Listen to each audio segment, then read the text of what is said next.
And welcome to the Code Enforcement Board meeting of June 8th, 2023. Meeting will now come to order. May we have a roll call, Madam Secretary?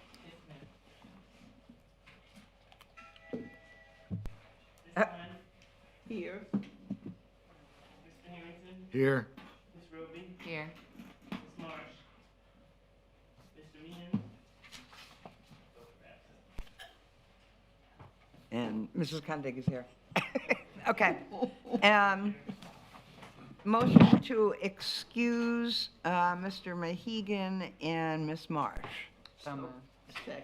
All right, motion, Ms. Roby, second, Ms. Himes. All in favor, say aye. Aye.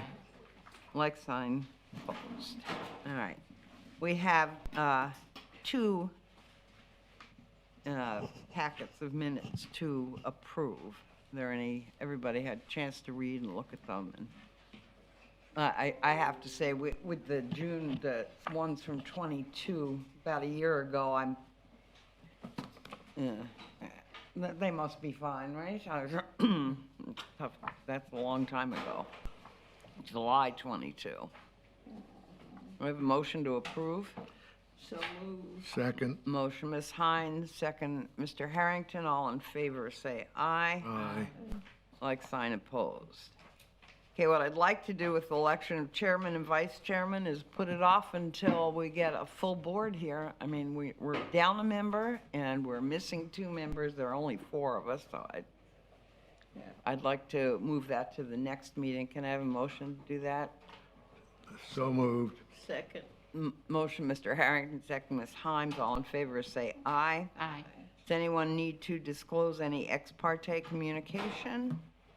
No, Do we have any announcements, Madam Secretary? Do we need to approve the July I think we approved them. both together? All right, would you like, You want them separate? hold on, I can't find my agenda now. but- We have them here. Okay. Hold on one second. Yes, I thought we were approving them. We did for 2022. Yeah, 2020, I'm talking I about the thought we April one. approved them together. Did we Okay. approve them together? Did we? Separate? Yeah, Ma'am, you did. Okay, I didn't hear you. Voted. yeah, okay. Very good. Okay, all right. Now, back to announcements. Yes, ma'am. Page 5, case number 7.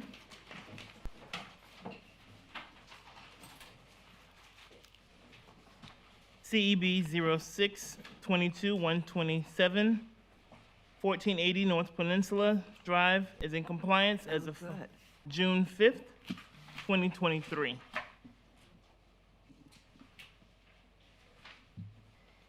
Okay, Okay. And also on page 5, okay. case number 9, CEB 06-22-131, 366 Brookline Avenue, via Zoom. Okay. Page 8.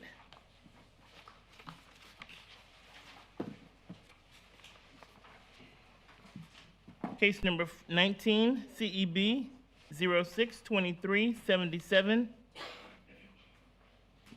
217 Lynn Drive is in compliance as of June 7th, 2023.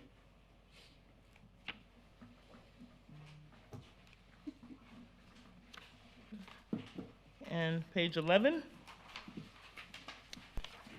Item number 9, miscellaneous business. The City of Daytona Beach Housing Rehabilitation Program presentation will be rescheduled for the July agenda to give staff further time to prepare for and allow a greater number of board members to participate. Absolutely, that's a good idea, too. Yeah, what are they preparing for? They're going to come talk to us about how it works. What they do? Yeah, Oh, that should be short.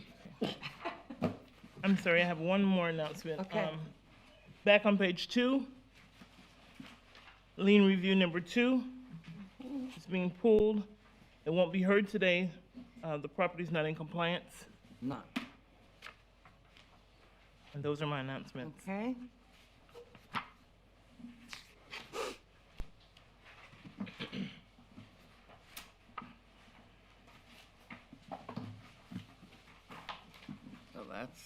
Lien 2. Okay.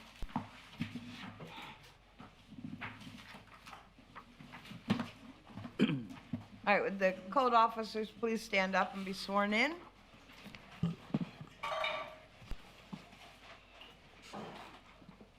Will you raise your right hand? Do you solemnly swear or affirm that the testimony you're about to provide is the truth, the whole truth, and nothing but the truth? Thank you. All right, everybody, here's a procedure. We're going to be calling the cases by number and for the most part in order as they're listed on the agenda. If there are any attorneys present that need to go to court, need to be in court at a certain time, we'll hear those cases first. Likewise, if there are any police officers that need to testify in a case, and they need to get back to duty, we will hear those cases first, too. When your name is called, please come forward and be sworn in. State your name and address for the record. If you're not the owner of the property, please state your relationship to the owner of the property. Our proceedings are recorded, so please speak directly into the mic. The board hears from code officers first, and then you will be given the opportunity to respond. Please direct all of your responses to the board. Witnesses may also testify in some cases using the same procedures. Okay. All right, we're going to start out with our lien reviews, which would be lien review number 1, CEB 09-22-213, 115 Park Avenue. Is the respondent here, or the person that's requesting the lien review? Mr. Weaver? No? Okay. Good morning. Good morning. Mr. Chair, will we not need to continue this since the Yeah, that makes sense. respondent is not here who's requesting this lien reduction? I thought if they didn't show up, it reverts back to the original. They have to reapply for the lien review. I don't know what the rule is. Typically, we just pull it from the agenda, and if they wish to come back, they will have to resubmit all the paperwork again for lien review, since we are not really voting on it. No, well, not exactly. I mean, when you ask the statement, you're not sure what the rule is, Madam Chair. Anthony Jackson, attorney for the city. Historically, what we've done, you have actually a couple of options. One is that you can just continue it. Another is you can rule on it without prejudice. And the others you can deny it on their absence. In this case, it seems that the position of staff is, and we did anticipate that we probably would have something that was reasonable in resolving it with. So in this case, the staff is asking that we go ahead and continue this one. They had been in contact at all? Yeah. They have been in contact with them? Yes, Yeah. contact. Yeah, they have been contacted, and there was anticipation that they would be here. And so, or even move it to the end of the agenda just to see if they should appear. But we would rather resolve it than to deny Well, it and we have the need, whole we need to process. resolve it one way or the other, that's for sure. I'm not crazy about someone not showing up for a lien review, but, Maybe the officer has something to yeah, say. yeah. Do you have anything you'd like to tell us why the person might not be here, or why, I mean, I'm not sure why they're not here. I've been in contact with them quite a few times. okay. We were supposed to do this last month, but the hearing got canceled, Right. so I'm not sure what happened. Well, it's the pleasure of the board. Well, we didn't show up last time, so it's their turn not to show up. Let's just, All right, need a motion to continue lien review number 1, CEB 09-22-213 on Park Avenue until the next meeting, which would be 7/13/23. So moved. Motion, Ms. Roby, is there a second? second. Second, Mr. Harrington. All in favor, say aye. Aye. Thank you. Like sign opposed. Motion carries.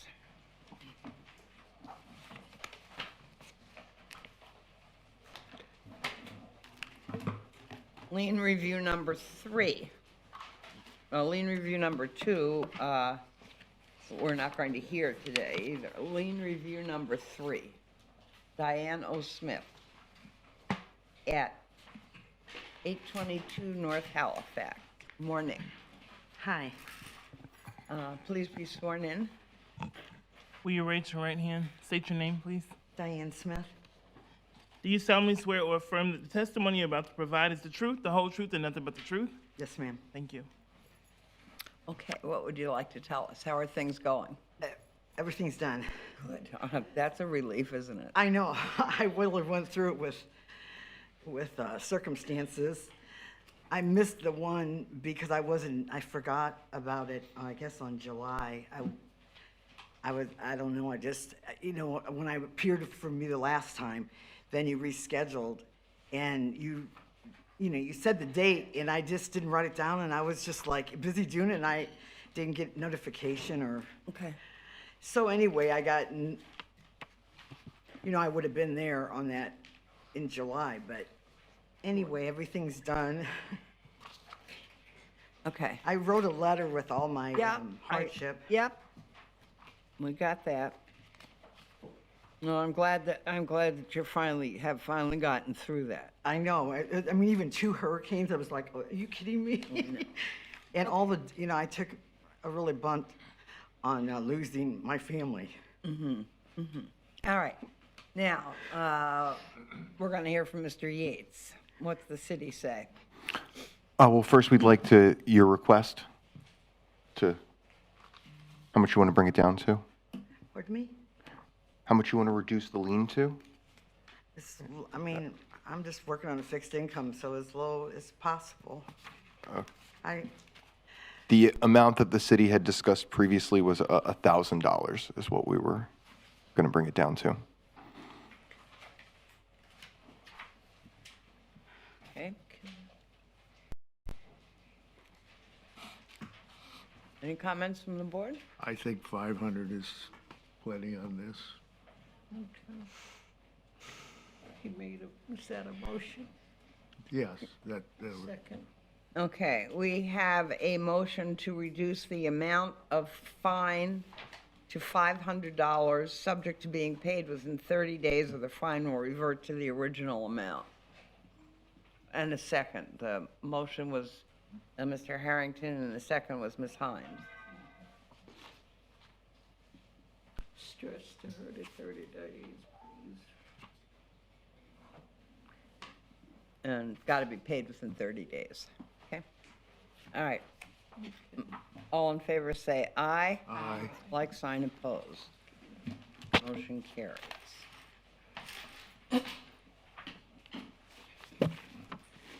Losing? I don't know. All right, hold on.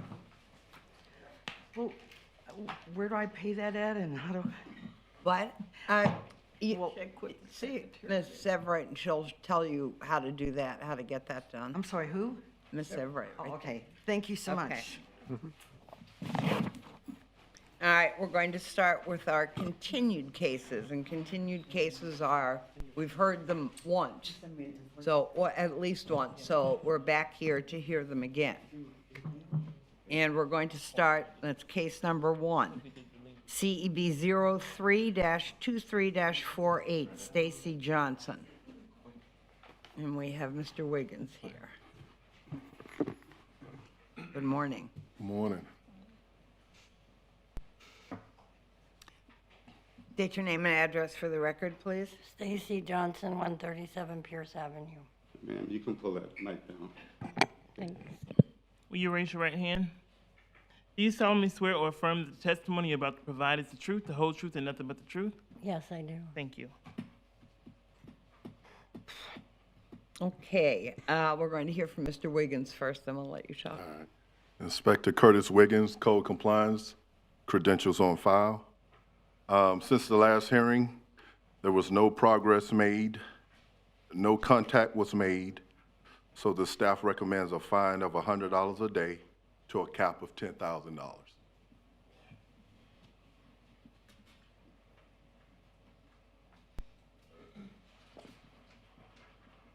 Is there anything, but nothing's happened? Nothing happened. I haven't heard from them pertaining to the roof. Like to say? I tried to get help through the neighborhood program, but there are certain stipulations that I don't have in place. I get your taxes have to be paid, and I don't have that paid yet. And you had to homestead your house by the 1st, and I didn't do that. I didn't do it in time, so I'm still trying to get help.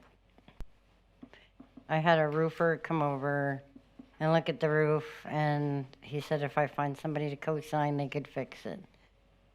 So I'm just still trying to work on that. I applied for FEMA a long time ago too, and I haven't heard from them. That roof damage from the hurricane? It's from a hurricane quite a while ago. When that Oh, happened, Matthew. Yeah. when that happened, my grandfather owned the house. We applied for FEMA. He lived across the street, and they took it down, I guess, because he owned 2 houses, and then it was left to me. So, because it was my grandmother's for years and years.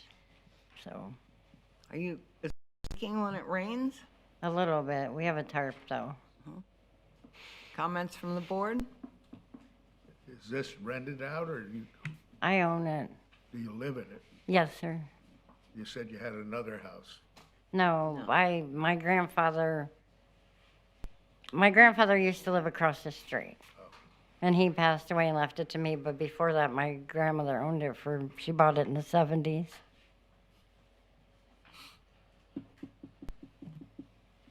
Any other comments? Questions?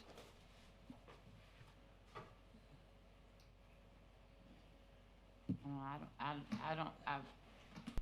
speechless. I don't know. I mean, is the house paid off? Yes, ma'am. Did you think about going and getting a, It- no? Oh. We're going back to almost 3 years here. Well, Well, if it was Matthew. The first part of 2022. right. So that's a year and a half Year and anyway. a half. With no progress. Why haven't you kept in contact with code enforcement? I didn't know I was supposed to. Oh. I didn't know. Okay. All right, well, the city has recommended a fine. Did leave notices. Yes, ma'am. Yeah, As a matter of fact, I talked with them quite a few times pertaining to the roof. Again, like I said, it's been over a year. And again, I try to work with people, and it's nothing else I can do. okay. I make a motion, we take the city's recommendation. Second. All right, there's a motion by Ms. Roby, a second by Ms. Himes to impose a fine of $100 per day against the respondent effective today and continue until compliance is achieved or reaches a maximum of $10,000.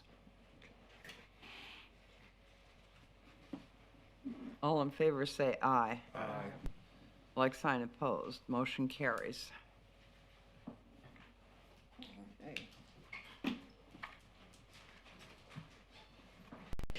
Case number 2, CEB 04-23-56, Merlin Velasquez.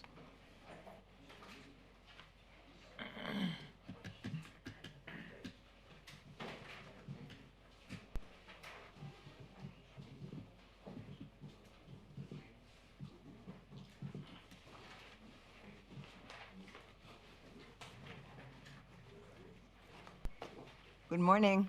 Good morning. Will you state your name and address for the record and be sworn in?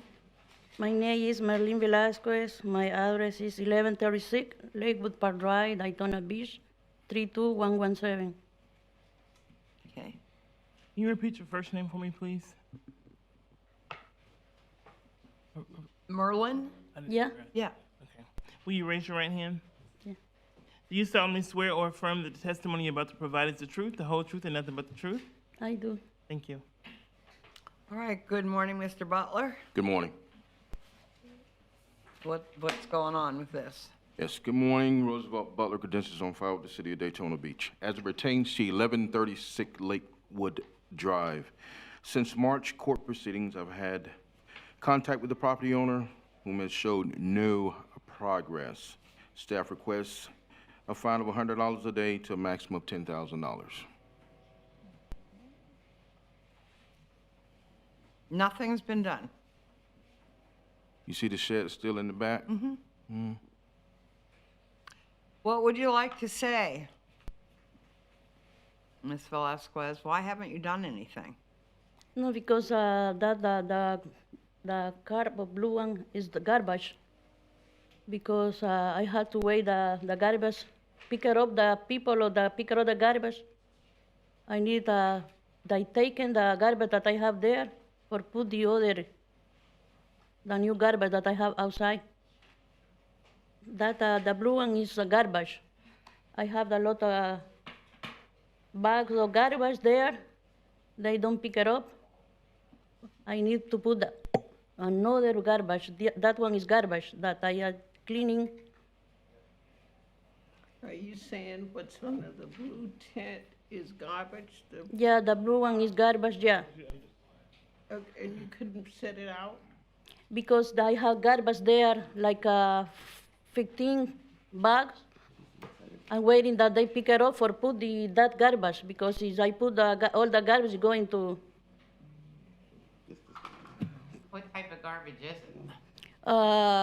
My daughter have a lot of the toys, baby seat that we don't need.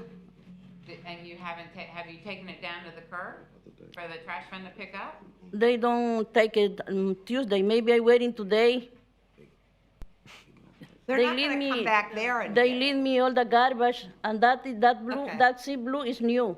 Has like a 3 day that I put there. Okay. Motion that we The accept shed's still there, you don't have a permit for that. No, I take off everything. All right, I make a motion that we accept the city's recommendation. okay. Second. We have a motion from Ms. Himes and a second from Mr. Harrington to impose a fine of $100 per day against the respondent effective today and continue until compliance is achieved or reaches a maximum of $10,000. All in favor say aye. Aye. Like sign opposed, motion carries.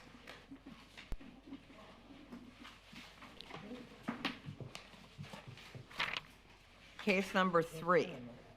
We're finished with this. Case number 3. When you get in compliance, you should Okay, call him, let him know. okay. Case number 3, CEB 02-23-25, Malik Art, Roger Davis. As pertains to 934 West Millet Court, since April court proceedings, I've had contact with the property owner, and the renovation permit was approved on 5/23/23 and now issued. The project is moving forward. Staff requests amend to the August cutoff. You know, we've been looking at this case for a long, long time. Yes, ma'am, I can bring you up to speed. When this gentleman purchased this property had been like that 6 or 7 years prior to purchase. Okay, all before that, no one hadn't done anything. This gentleman has moved forward, now he has the When did permits. he purchase the property? I have to research that for you. A couple of years, he said Yeah, it hadn't been, it was damaged when he yeah. purchased. It was a fire damage, they had to jump through a But lot of he's hoops. had it for a couple of years. I don't know, Well, I'd like to know. That's something we have to research. yeah. Well, then let's research it. Shouldn't it be on the county record? Yeah, it should be. You had to get engineers, there's a lot of things that had to take place So with does that. everybody else. I'm sorry, sir, but Okay, that's all right, it's fine. when We're he going to hash this out. But This has when been he on- was here a few years ago, he was discussing getting people was a problem, and I know that's true. Well, he was here too, the last month I wasn't here, but the month before. he's been every court proceeding except this one. Yeah, it has been. He called me, couldn't make it, had a family emergency, but he has all the permits in place. They are now working inside of that unit. Like I said, it was like that 6 or 7 years before I started. No one hadn't done anything. And now, since I've gotten the case, it's now moving forward. It's all about compliance, so that's where I am. Well, he does have permits, that's a good thing. Yes, ma'am. That's a real positive, I'd say. I recommend I motion that we accept the city's recommendation. Give him a chance. Second. Till August? Yes, ma'am. What are the can you tell me what the permits are? He has a renovation permit. That's the Permit. whole house. That's the whole house. That's the plumbing, that's the electrical, everything that needs to be done. Okay. So anything that needs to be done has been permitted. Yes, ma'am. Well, I'd say that's a step forward. Major Uh, step forward. Yeah. I still would like to know how long he owned the house. Do we have that information? Show here. The The property motion gonna die, right? No, it's not gonna die. We're going Yeah, to. 'cause she seconded, okay. Something. Give us it a year. You say it, any All right, just let me know what you, are we able to find out when the property was purchased? I have my computer. told us, but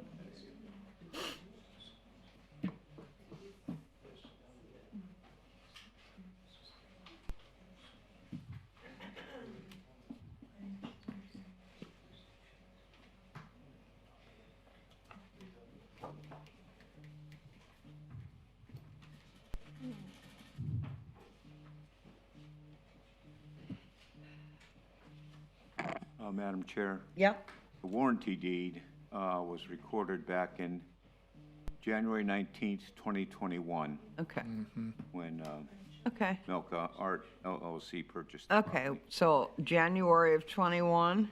Yes. Okay, And we're just getting permits. okay. you can't get no workers, I found that out. Well, lots of people can't. Something. All right, so there's a motion on the floor to amend the previous order of noncompliance and allow the respondent until 8/2 to come into compliance or be returned to the board for consideration of a fine of up to $1,000 per day. And we had a second from Ms. Roby. The motion was made by Ms. Himes.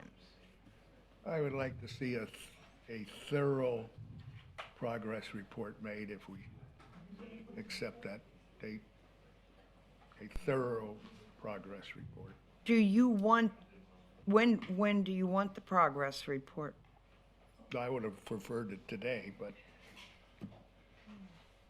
you know, whatever date we I decide. will add on that it starts in August because I'm a witness, it's hard to get workers and stuff, Well, but it's hard for everybody else to get Right. workers.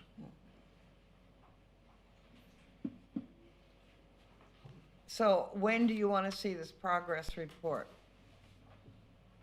Or do you want them just to come back with, come back. When that's they what I come just back. said. okay, when they come back? Not just say They're- come back and say they're making progress. I want to know exactly what it is. Well, And what the projection is for the okay, final completion. okay, well, that doesn't, okay, we can do that next time. All right, so, there's a motion and a second on the floor. All in favor say aye. Aye. Like sign opposed.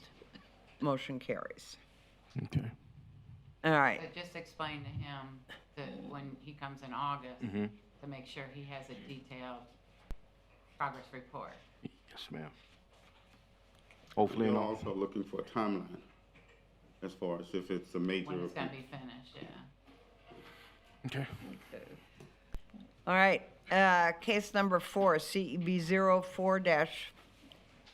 04-23-54, Rodrigo Moreno. Mr. Moreno here? Probably not. Okay. Wasn't here last time either. Good morning. Good morning. John Stinson, Code Inspector. My qualifications are on file. Since the last hearing, the owner has been to our office, and he's already got the contract for his new roof. He's applied for the permits. I have no idea what that is. The city would like to recommend that we amend this case to the July cutoff to give him time to get this roof done. Okay, so you have had contact.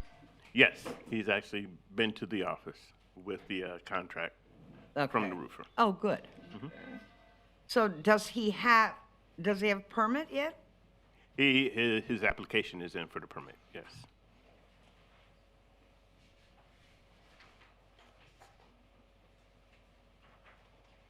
Any comments from the board? Make a motion, we accept the city's recommendation. Second. All right, we have a motion from Ms. Roby and a second from Ms. Himes to amend the previous order of noncompliance and allow respondent until 7/5 to come into compliance or be returned to the board for consideration of fine of up to $1,000 per day. All in favor say aye. Like sign opposed, motion carries. All right, another one, Mr. Stenson, case number 5, CEB 04-23-64. Mr. Yancey here? Okay. Since the last hearing, I've had no contact with this property owner. However, they have replaced the window without permits, and the fence remains in disrepair. City is asking for $100 a day to be capped at $10,000. Well, the fence along that side there, is that what you're talking about? Correct, on the right-hand side, yes. Okay. And where's the window? It's gonna be on the left-hand side. And, There you go. and there's no permit? It's done, but what? The window has been replaced. Unfortunately, it's gonna be a new case because he did it without a permit, so. Well, okay. And, I don't know, 100 seems like a lot, but, it's up to Yeah, you. this just was, what, 2/21/23? Yeah. But you've had no contact either? There's like, No. okay. No contact at all. Well, Chair, I'll entertain a motion, I'm thinking more like $50 a day, because it's not, I mean, I don't, I think she seconded it. who did? I said I'd make a motion for Oh. the 50. Okay, all right, Mr. Roby made a motion to impose a fine of $50 per day against the respondent effective today and continue until compliance is achieved or reaches maximum 10K. Is there a second? Second. Second, Mr. Harrington, all in favor say aye. Aye. I Like got it, sign John, post. you sure he replaced the whole window and not just the window pane, though? No, the whole window. Okay. All right. Okay. Case number 6, this would be Mr. Jones. Thank you. Renogirt Zoutage.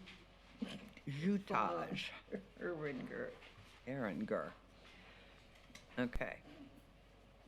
Mark Jones, Supervisor of Code Compliance. My credentials are on file.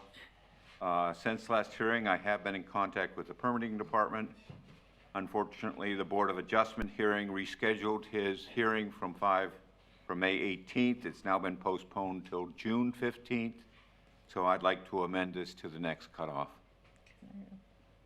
Much we can do about that. I'd make a motion to accept the city's recommendation. Well, wait a minute, let's take a look at this. All right. What does it need to go to the Board of Adjustments for? Well, as you can see, leaving that picture right up there, he has expanded his house. That's the first arrow on the right. He then added another addition back behind the addition. Plus, he concreted all the property going back there.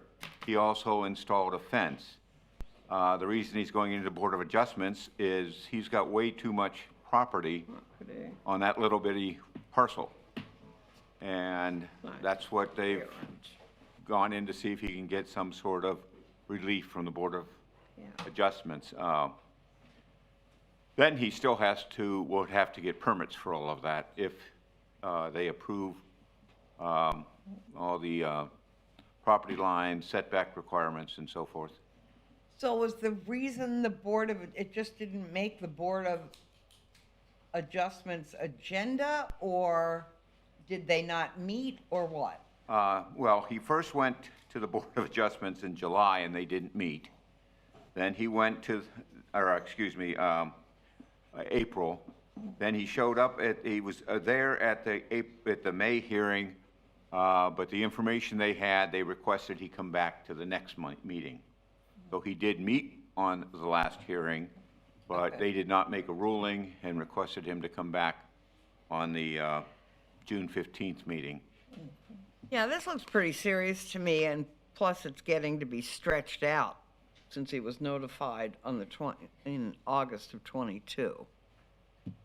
I mean, he has worked with an architect and an engineer. They're the ones who drew it all, because all this had to be designed so that he could submit it. Okay. I don't know how in the world he did all that without. Well, what made him think he could do that? I have no idea. I mean, look at it. I'm sure it's an old place, though, when it wasn't. Yes, if you could put the other slide up.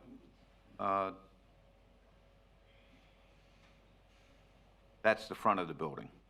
It's that from just the right of the telephone pole to where that black thing is leaning up against the fence, that's his fence over to the left, and then that's the driveway. That's how close he is right now to the property line.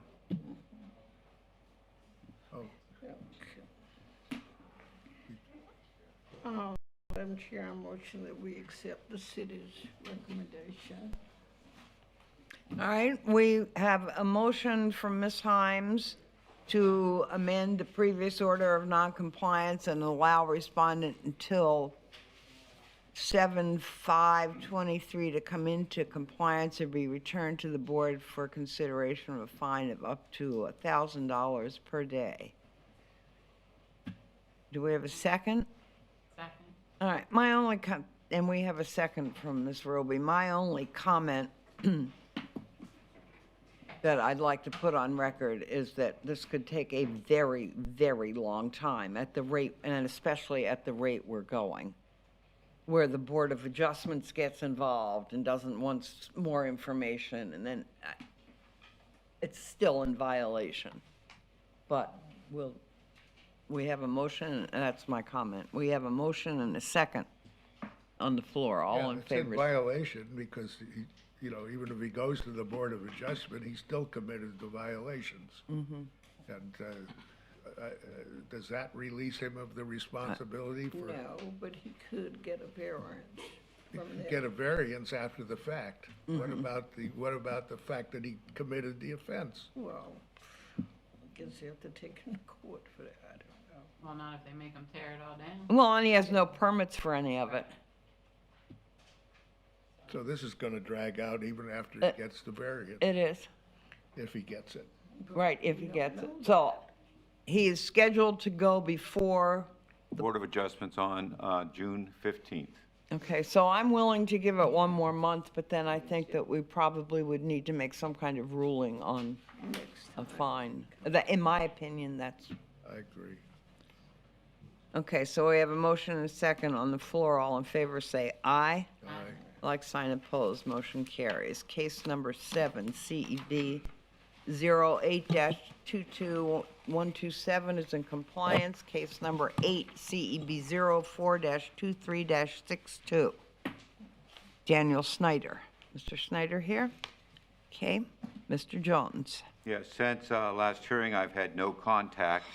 The property is not occupied, but he has received a building permit or a remodel permit, and after the fact. I would like to amend to August to see how, to let the progress go on. As it stated it is unoccupied. So he now just needs to go through the permit process to get them out there to approve the work that was already done. What kind of permits? Gotta be an Everything, after-fact a permit reno, for- like we're calling reno permits, is that it? Well, So this is a whole complete remodel. That's what I mean. He completely gutted the unit, and then there's plumbing. Okay. There's electric. Okay, Yeah, okay. Stop work order was posted. okay, so you want this, Amend to August, Amended so we till can see. August. I'll be able to check and see what permits, what inspections he's had and so forth, by then. all right? Can you express that we need a, like Mr. Harrington said, a detailed progress report? That we will ask for. I'll ask for that. But hopefully in August, he has a lot of the work had been accomplished. A lot of it should be coming into compliance Okay, if he gets it inspected. okay. Where is this property? On Beach Street, South Beach Street? There should be a photo, Joe, of the. Front of the property. It says Beach Street, but it's not really on Beach Street, it's on Bellevue. These apartments were originally all addressed as Beach Street. There was there's like 4 units, 4 developments that go all the way back on Bellevue off of Beach, if you take that small road, I know where you mean. and but they all have the Beach Street address. All right, okay. You can't go through from property to property, because they have it fenced off. So it's his intention to do this without getting permits? since That he was got his us- intention. This was a complaint driven by the condo association. Oh, so this is a condo? Yes. Well, if it was his intent, maybe we should fine him anyway. Well, he's got permits now. So I think we should give him some time to, in my opinion, get some of this work done and make sure he's doing it. But then we go back to what Mr. Harrington said. He knew what you can't say he knew. Right, but that's all right. He did the crime. So the city's recommendation is to give him until August, August. to the August cutoff. So moved. All right, Mrs. Himes made a motion to amend the previous order of noncompliance and allow respondent until August 2nd, 2023 to come into compliance and return to the board for consideration of a fine of up to $1,000 per day. Chair with us, Ms. Roberson said a full report of With a report, progress report. Okay. Second. Shoot, second from Ms. Roby. All in favor, say aye. No, Like sign opposed, 1. So it's 3-1. Okay, now we have a Zoom call. Case number 9, 622-130-06-22-131. Good morning. Good morning. Please state your name and address. Adam Kubek, 366 Brookline Avenue. Will you raise your right hand? Do you solemnly swear or affirm that the testimony you're about to provide is the truth, the whole truth, and nothing but the truth? I swear. Thank you. Okay, Mr. Jones, what would you like to tell us? Yeah, since last hearing, I've had contact with the owner. If we go through the slide, you can see where it was, and you can see the progress that's been made. The siding is all done on that side, still has the front to do, but the other side they're completing. We'd like to recommend compliance till August. I'm sure he'll be 100% done by then. Well, it's looking much better. What else would you like to tell us? Anything? Yeah, I don't want to have to come back to any more of these hearings. Final inspection is tomorrow. We should be done. Okay, good. Okay, terrific. I don't blame you. Okay. So the chair will entertain a motion to amend the previous order of noncompliance, allow respondent until August 2nd, 2023 to come into compliance, be returned to a subsequent meeting for consideration of fine of up to $1,000 per day. Such a motion? second. Motion, Ms. Roby, second, Ms. Himes, all in favor, say aye. Aye. Like, sign, opposed, motion carries. There you go. Hope, Thank you. hope it's done by then, and you won't have to see us. No, I'll final inspections tomorrow. I'll just call Mr. Good, Jones when that's terrific. done. Thank you. Thank you. All right, case number 10, CEB 09-22-226, Vanna Sherris. Okay, Since, good morning again, Mr. Yates. good morning. Inspector Yates, my credentials are on file. Since the last hearing, I've had contact, but unfortunately, there's been no progress. The property is not occupied, and I'd like to ask for a fine of $100 a day to a maximum of $15,000. They ever find the person that dig up the well, No, No? Uh, no. It's very difficult. Evidently, it has to go through things like the EPA and everything else. I mean, it's a huge. So are they trying to do that? Have they For sure, applied he to do definitely that? sends me emails that he's trying to do that. It's just that at this point, with the age of this case and stuff, we just feel like we have to move forward, and being over a year old, and that obviously, you know, we could come back for a lien review at a different time, but it's just not moving forward.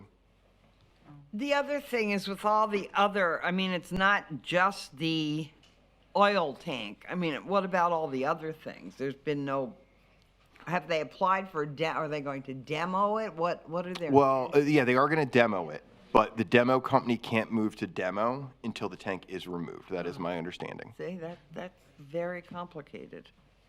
I'd like to make a motion, $25 a day, because, I mean, I just don't think, I don't know. All right, so we have a motion and second. Motion, Ms. Roby, to impose a fine of $25 per day against the respondent effective today, and continued no compliance is achieved or reaches a maximum of $10,000. 15, I believe. 15. Oh, I'm sorry, 15, it's not occupied. Is there a second to that? Ms. Himes. Ms. Himes? Okay. Any discussion? And that's how much a day? 25. 25. I heard 50. All in favor, say aye. Aye. Like, sign, opposed. Can I ask a question? What's gonna happen if they can't find anybody and it gets up to as 15 grand? Right. And they can't demo it? What goes on after that? Well, eventually, if a building has been condemned, as it has, the city can take it into their own power and then charge the owner to do the work. So the city will remove it? No. That is an option that the city explores, yes, with properties that are condemned like that. Right, except the city can't just go in without applying to the EPA. Oh, absolutely not. Right. And this would be part of that process to say that Right. we need to do it. Right. Yeah, it's tough. So we passed that. Okay. Yeah, $25 a day. Maybe we should, if it gets to the 15 grand faster, would the city be able to step in sooner, or can the city step in at any time? Since he can't, he's been looking. The city typically won't step in until a fine is maxed out, and there's no action by the property owner. But again, that's up to the city to make that decision. And those are separate considerations. The issue of it being condemned is a different consideration than what happens with Code Board. So the city can take action if they believe that that's what they elect to do through the condemnation process. But at this point, it's going through Code Board, and we'll see what happens. Okay. All right, case number 11, CEB 05-22-105, South Wild Olive LLC. Berto Barrios.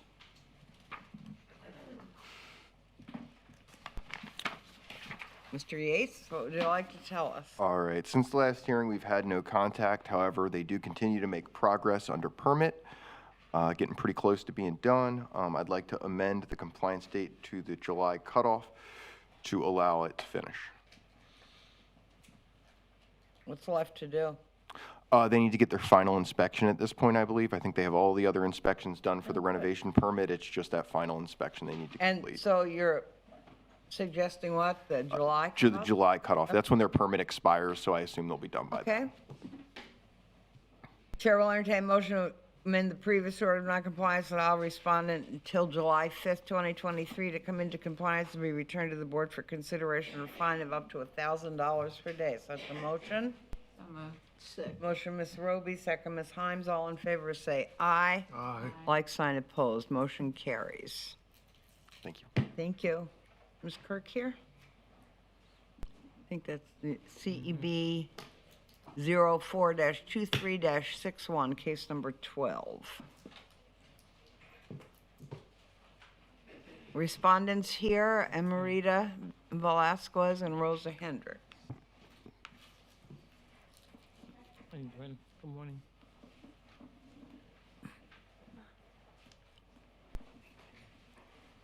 Good morning. Are you both going to speak? So both of you be sworn in, please. State your name and address for the record, and then you'll be sworn in. My name is Emerita Lizeth Velasquez. I live in 646 Marcos Street, Daytona Beach, 32114. Okay, and what is your name, sir? My name is Zoom Vera. And how are you related?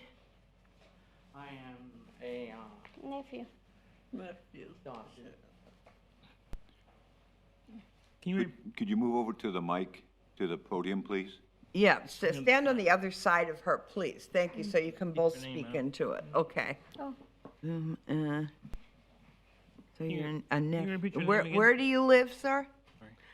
Él está de visita. Dile. I'm just visiting, you know.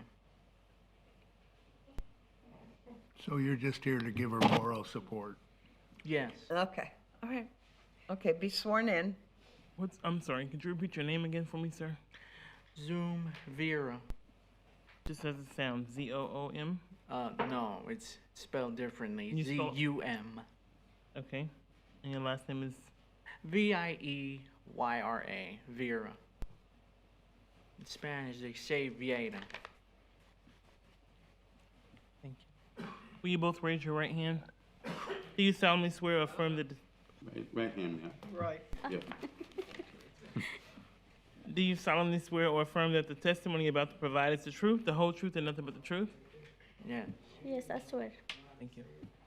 Okay, we'll hear from Ms. Kirk, and then I'll give you a chance. If there's anything you don't understand, please speak up. I don't know, is language any kind of issue, or not? I speak both. You do, Yeah. and so do you. Okay, A little bit. just checking. Go ahead. Okay, thank you. Good morning, Sarah Kirk, Inspector with the city. I just spoke to this gentleman this morning outside, and there is a bit of a language barrier with Miss Velasquez. Okay. So there has been some progress. A lot of stuff has been cleaned up. I agreed to, there's still an issue with the egress at the front door. This gentleman explained to me that, you know, it's her safety she's concerned about. So I had to explain to him so he could explain to her that it's an egress issue. What is the issue? Well, you can't get to the front door. It's all blocked. See how it's blocked off right there? Is that a Oh. plywood? No, I see Okay. that. Okay. Okay. So, with that being said, what I would like to do is, if she's agreeable to move that within 24 hours to clear the egress, I'll be agreeable to amend to the next cutoff for compliance, if in the next 24 hours she can clear the egress. So she's done everything else except for the egress? No, well, she's done a lot, but there's still some stuff in the back that needs to be done. Still some outside storage, but I would say a good portion of it has been cleaned up. Okay. But At this point, does she understand that? I don't know, but Let's- now that I have somebody else to communicate with, Yeah, good, because I think I asked last time that she was here whether we needed to get an interpreter or someone that could, you know, help with an understanding, and the answer was we didn't need it, and I asked again today. So you're here, so, Yes. okay, yes. that's good. Madam Chair, Yeah. if we could ask for a motion to be clear the egress within 24 hours. Yeah, That's so a we'll safety put issue, that in. and then the remaining be completed prior to the next cutoff. Okay. Do you understand what we're saying? We can't have that board across the front like that. It can't be there. Que no puede tener esa madera en ese porch. Sí, eso yo lo voy a remover en 2 minutos, dile. She'll remove that in about 2 minutes. No, well, the city's asking When we get home. 24 hours. He said 2 When they minutes. get home. He said what? I think he said within 2 minutes. Oh, in It's 2 something minutes. like a website, I can remove. Oh, that'll work. Okay. All right, but make sure she understands why. I mean, you have to have a clear entrance to the house. Tiene que You tener can una put locks on the entrada. inside of your doors, but, you know, that part has Dile to que todos have. los días yo recibo There gente has to que be- se me entra ahí para querer entrar a la casa. What? Talking to yourself, she doesn't Dile que todos los días. Oh, you're right. Is, she wanted me to Somebody say doesn't understand. this, that she's got a lot of people coming into her house trying to steal things. Well, that's, unfortunately, that's a police issue. We can't rule on that. We can't help with that. But every time that happens, Just call 911. Yeah. there's 911. Pasó, llama 911. Okay, I'm gonna do. Oh, there is one thing. There is a man, an African American man. He passes by her house every single day and night, threatening her, threatening her, her husband. It's my neighbor, really. It's the neighbor of hers. Very bad. Again, 911. this is a law enforcement issue. Maybe we could look in, something that now you know the address, if you could, Okay. Make sure you call every single time something happens. That's all you can, we can't fix that. That is not anything to do with code enforcement. Okay? Okay. Okay. All right. So city's asking to remove the board within 24 hours and amending the previous order of noncompliance, allowing respondent to come into compliance by July 5th, 2023, and to also have the board removed in front of the door within 24 hours. To come into compliance or return to a subsequent meeting for a fine of up to $1,000 per day. Are the other items done or not done, or where are we? There's been a lot of progress. It's not 100% done, but I would say about 75% compliance on that. If she has to come back, can you suggest that she have somebody that speaks, that's bilingual, come with her? Yeah, I'm hoping Mr. Zoom will. Okay. Okay. Will you be able to come back to another hearing if she needs to come back? Dile que sí. Yeah. Okay, Is because there- we want to make certain that she understands what we're saying, that we're not, and if we had to get an interpreter, the city can get an interpreter. I keep thinking, so, There. okay, all right, I make a motion to okay, take well, the city's recommendation. okay, we have a motion, do we have a second? Second. Motion from Ms. Roby, second from Ms. Himes. All in favor say aye. Like sign opposed. Motion carries.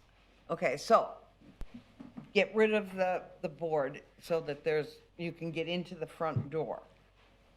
And you're 75% of the way there, so hopefully you'll be finished and we won't have to come back, okay?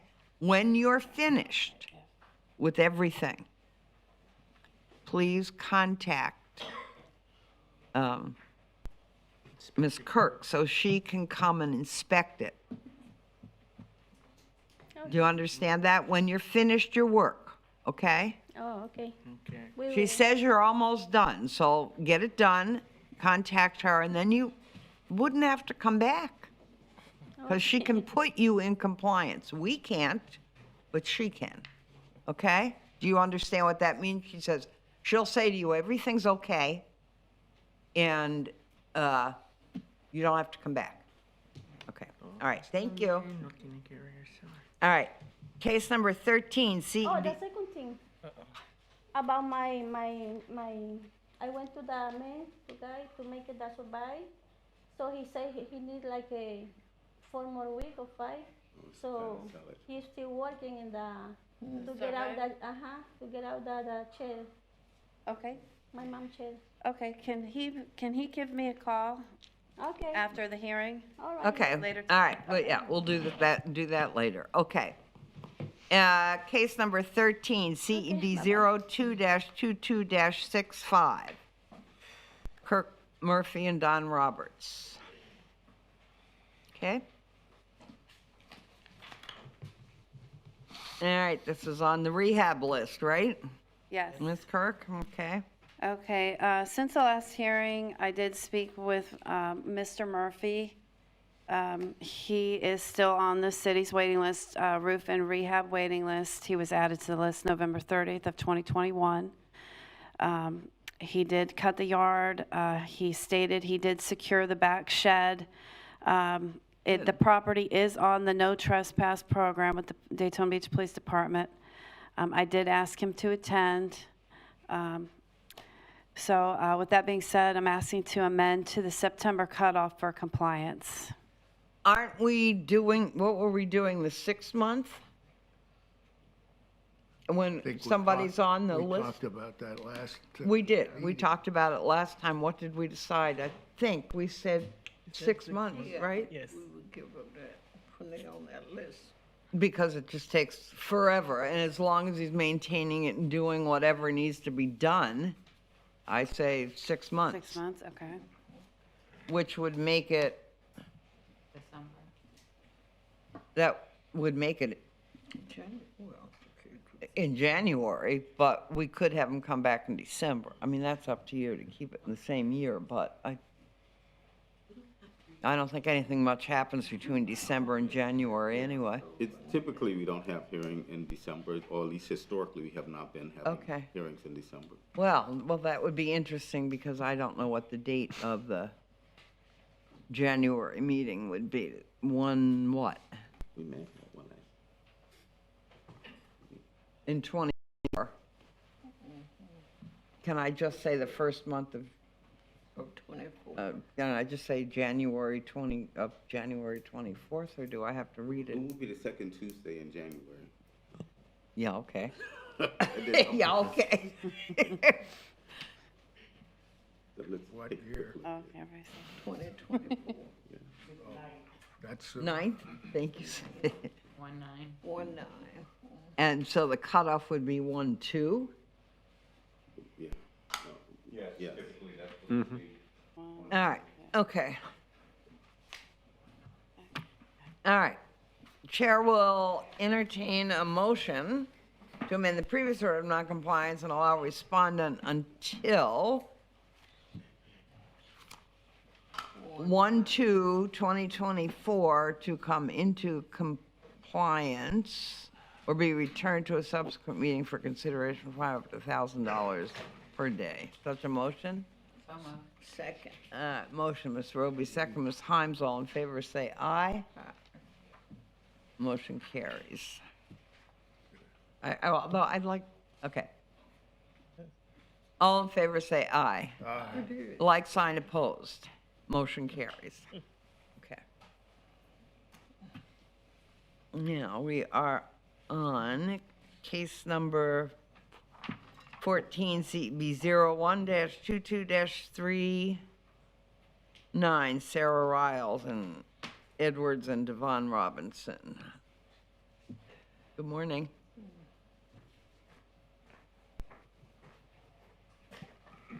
State your name and address for the record, please. My name is Devon Robinson, and the address is 528 South Caroline Street, Daytona Beach, Florida, 32117. Okay, be sworn in, please. Will you raise your right hand? Do you solemnly swear or affirm that the testimony you're about to provide is the truth, the whole truth, and nothing but the truth? I do. Thank you. All right, Ms. Kirk. Okay, since the last hearing, there really hasn't been any progress. This is the case with the NACA. What's NACA again, would you tell me? NACA is, let's see. I think his mother was here and she said it was like something like rehab or Yeah, you're a something. school teacher, correct? Yes. Neighborhood Assistance Corporation of America. No, yep, there it is. Right as he said it. Yeah, that's what it is. There is a permit issued for the windows. The windows, appear to be installed. The carport, the permit is only approved, so it hasn't been issued yet. But it's been approved, so Mr. Robinson has been in regular contact with me. So there has been some progress in that we have permits. Right, but there's been no action on them. That's what I'm concerned about. The last correspondence I had with Mr. Robinson is that NACA stated that they approved them to begin work. Well, I still want to, can somebody explain to me what NACA is? Are they giving you money? Is this the They same helped thing as the big city? Building, like something like the city is what I understood from his mom. I thought it was like a rehab. Yeah, it's like they work with people with low income, Uh-huh. and they try to get you lower interest rates for your house, and they try to supply you with some funds in order to get started on renovation and whatnot. So it's just- where are we in that process? All right. What are they doing? So the last time that we talked, I said I had paperwork to submit to NACA so that we could begin work. And they gave me the green light on the 25th of April. Now, getting the work done is still an ordeal, and it requires a lot of steps. I believe I did email you on the 23rd of last month, May 23rd, about saying that the carport had been, the beams had been replaced on the carport, the posts. Yeah. And they also reinforced the ceiling of the carport with hardwood. So the first thing I have to do, whenever I want anything done in the house, I have to complete this draw request form and a partial lien waiver with the You contractor. have to do what? Fill out a draw request form. So in order to get the funds from my escrow account. Okay, I get Yeah. it. Let me ask you this, are you living in that house? No, sir. Is anybody living in that house? No, sir. What is your intention to do with this house when it's finished? To live in it. You're doing this to live in? Yes, sir. But yeah, You get 2 feet of water in it. That's good for hurricane. Wash out everything over there. so the Who lived process. in it before? Who lived in it before? In the house? Or did you buy it after empty? So Sarah Edwards, she's the one that owned the house previously, and Okay. her son lived in it. Okay. And I closed on the house in February of last year, February 2022. And as you can see, the code violations were on the house before I owned Right. the property. And working with NACA in order to get everything up to code has been an ordeal. Even though the funds for the carport are in escrow, I had to pay out of my own pocket to get that done to get the materials and the labor because it takes so long to receive funds from NACA. And I'm probably gonna have to do the same thing for the rest of the windows, pay out of my own pocket, and then hopefully get refunded by NACA on the back end afterwards. And so it's just been, So this is just a long government process. oh my gosh, yes.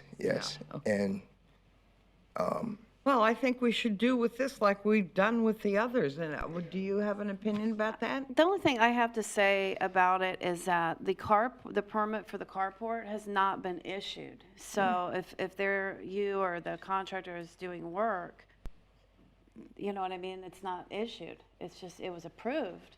But there's probably requirements needed from the building department before they actually issue the permit for you to begin work. How is it, it's approved but not issued? What does that? I think she said NACA approved, but. No, the No. building department, it's, okay, so Oh, I got you. the status is, you can apply, then they approve it, and then No, they'll they've- issue the they've permit. Approved But have, application, Right. but they haven't. It's not issued, because there might be, Mark, What, Mr. what Johnson. they would happen is they've approved what needs to be done. Right. And so until it is applied for, I assume that would have to be by a contractor, that it just stays out there in that approved status, but it hasn't been issued, so they Right. can't do any work on it Right. until it's issued. okay. do you understand what they're saying? Understand. But it was my belief that the contractor had already pulled the permit for it. No, it's just, it's not, the window permit, that is issued. But the carport is just under the approved status. Okay. So there's been no activity on Okay. either of the permits in several months. Okay. You understand what you need to do? You need to get that permit issued, right? Yes, ma'am. For the I don't know carport. about Napa, but most of the houses out there, because they were damaged up to 3 feet in some places, were, the permit was for renovation complete. I didn't know they was doing it Yeah, I don't know the difference. in steps. Any discussion? Well, what is the recommendation from the city? Well, staff has recommended a fine of $100 to a max of $15,000. Okay,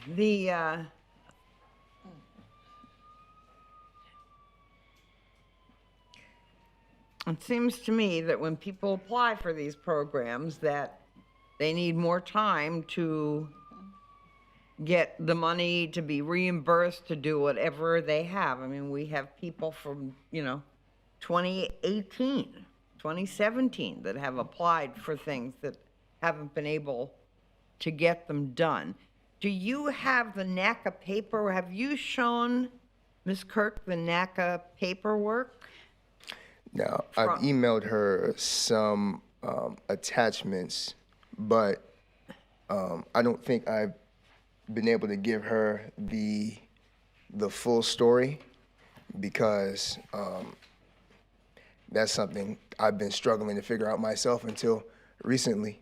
But I did email her some attachments in regards to the getting started, getting approved to work. And so I don't know if she's been able to look at it. I have looked at the attachments and the emails. The carport permit was approved October 5th of 22. It actually NACA? By the contractor. It's set to expire in a few days, as a matter of fact. So, and it never was issued. It's just approved, and it's going to expire June 14th. Ms. Kirk, what you're saying that it was approved, but he did not pick it up? Or I don't know exactly. There might be, it hasn't been issued yet. That's all I know. So Well, you're talking about the carport permit. Right, the carport. What does NACA say about And we're under a new system right now, or else I'd pull it up right now on the computer, but right. I'm not gonna be able to do that. I think that's. All right, I'm, city. you know, some of these things get so complicated Yeah. when the other entity involved is a big government entity, that there's nothing, I mean, are they going to give you money? I don't understand how NACA Just works. says Yeah. issue money. He have to turn it in and then they issue him. So you have to have the work done before they give you money? Well, What, let there's him talk. there's two different draw requests. There's a material draw request, which is where I have to have a what do you call it? A quote from whatever company I'm getting the materials from, like an itemized quote. I send that to NACA, and then I'm supposed to receive funds within 3 to 4 business days. But they're experiencing such a high volume of people that it often takes a lot longer than that. And after that, once the whole construction is completed, then I send NACA a receipt for how much, send NACA a receipt for what I paid for the materials and for what the So you labor have to was. buy the materials up front, is what you're telling me? Yes.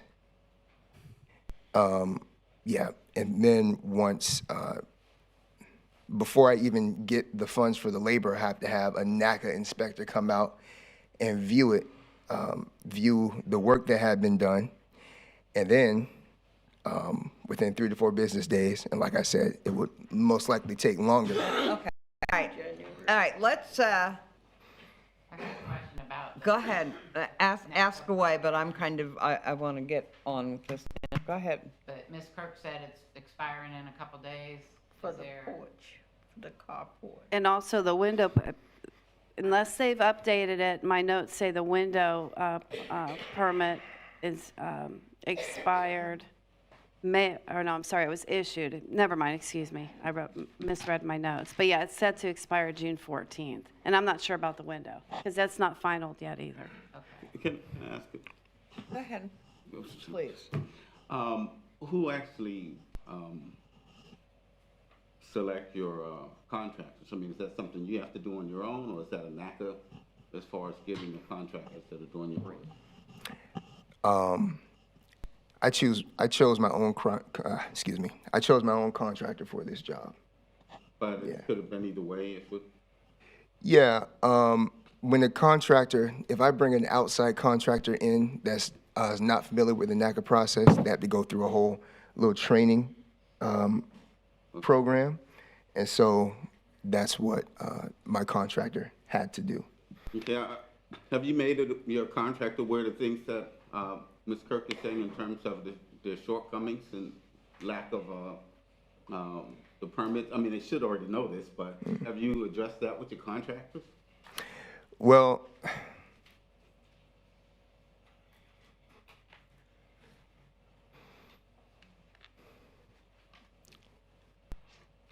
I've had my contractor pull certain permits. I believe he already, if I'm not mistaken, that's why I was confused about the carport situation, because I thought that he had already gotten it, and he sent me a copy of it, and it's at the house. All right, I'm And going so- to say one more thing. So he got a permit. A permit was issued for the carport. For the windows, was issued for the windows. The carport has not been issued. All right. The permit's been issued for the windows. Okay. But that's set to expire? At some point, but Well, no, the, when? the windows, I'm not sure the date, but the carport application is going to expire June 14th, All right. 23. Because you didn't do anything with the permit for the application for the carport, the application is going to expire. They did. What did they do? Didn't you say those were put up Yeah, those posts, those are not the original posts that were there. They shouldn't have been done because it's But there only- wasn't a permit Right, issued. It was only applied for. It was approved but not issued. Application was approved, but it was not, the permit was not issued. Right, so there may have been requirements that the building Correct. department I get it. needed. I get it. Yeah. Do you understand that? Yeah, I understand that. I'm just not 100% sure what to do Well, you need to from here. talk to Ms. Kirk. At this point, I'm willing to at least go 1 month, maybe 2. Yeah, I'd give them 2 or 3 months, on this 2 hours. I agree with that. I'd like to say something after we. Go ahead. Oh, after we vote? Well. Okay, say it now. Because, I mean, I think that the code enforcement department, it's about time. You've had somebody sit down, and I don't care what budget you get it from, about time you analyze these different programs and had the rules and regulations so that each code enforcement officer would know what applies, so when you come here, we're not going through this piece by piece by piece and trying to pull stuff out of the air and playing Solomon. If there are different rules, the code officers need to be trained in what that is. Somebody's got to do it. This is ridiculous to come up here and spend almost hours every time we had a meeting. What is this program and what's the name of that program? Is there a list that you know of of all the programs in the United States? And then we can start But studying if them. if you're going to throw them out into the conversation, then you need to know what they are. Yeah. Whether there's a list of every one or not. You let's need to find know them. the ones. I that agree, come up let's find before them. us. Well, we can find them one at a time. I mean, we know now what we know the city rehab program. We're gonna have somebody come talk to us about that. We don't know what the rules are for NACA. That's why I asked for an explanation of it. So we need to find out about that. We just don't need to have it go on month after month after month. We need to know what the rules are, whether it's from, do they issue you a set of rules that you could share? Well, they do, but it would take us having, me and Ms. Kirk having a long, drawn-out conversation where we're sitting across from each other and discussing it in order to Why? really The rules are understand. the rules. All we want is an outline of what the rules are, what the, actually, it's not even the rules so much as the procedure. Madam Chair, I'd like to. the last time I was speaking with Mr. Jones, that's what we were talking about, seeing in the same effort that we're trying to get someone Right. for regarding our city programs, to Right. try and see if we can find someone to come and give Right. us that information Right. for the other programs and share that information good. with the board. You may recall, we have done that with there was a program a year or maybe 2 years ago. And the reality is the way things have gone, there's programs popping up, programs Right, falling down, but programs. that's, so we as- can as- do it one at a time. But we also understand that if we're gonna bring them forward, we need to be able to Right, tell us what they inform you are. all as much as we Right. can. What we hate to see happen is the applicant who appears possibly to be trying to follow the steps being ultimately penalized because Right. no one really understands what's going on with the program. But couldn't he go down to permits and licensing and find exactly what he needs to do with NACA? There's a lot of instructions could be given, and I think they're gonna work on that with the additional time if that's what if the board is selecting to do, in terms of who should be talking to whom and why things aren't happening that should be happening. There's clearly something that's not happening. Right. Otherwise, we wouldn't be here before you, and we wouldn't be asking for a fine. And to whatever degree he doesn't understand, he needs to be making the kind of communication to get the understanding. Absolutely. And if it's lacking with him and his contractor, he needs to be communicating with the Right. person he's dumping a whole lot of money on to get this work done. Right. And if that's not happening, then you're left with doing. Then everything we're that left can with be. making a decision. That's why I don't want to put this off 6 months. I think 2 or 3 months is probably something that I'd be comfortable with. The motion that we extended for the 3 months and that he get with his Kirk and That would be whatever. till 10/4, 2023. Any other comments? I would just suggest anybody you talk to, please take notes and their name and when, so you can document this, because I'm not really interested in fining you for trying to get your house fixed. But you've got yourself into a bureaucratic trap like everything seems to be this day. So you got to protect yourself. It's not the code officer's job to run your program through for you. But, so, that's all I can say. Okay. Protect yourself. Thank you for understanding. All right. The chair will entertain a motion to amend the previous order of noncompliance and allow the respondent until 10/4/2023 to come into compliance or be returned to a meeting for consideration of a fine of up to $1,000 per day. That motion was made by Ms. Himes. Is there a second? Yeah, I'll second. Second, Mr. Harrington. All in favor say aye. Aye. Like sign opposed. Motion carries. Time to get this straightened out. We want, whether it's the city that gets to understand, a little bit more about what's going on with the program, like they do with the city housing program. It should be, I think, to me, should be the exact same thing. And it gives you time to provide documents to show what you have done with that group and where you are.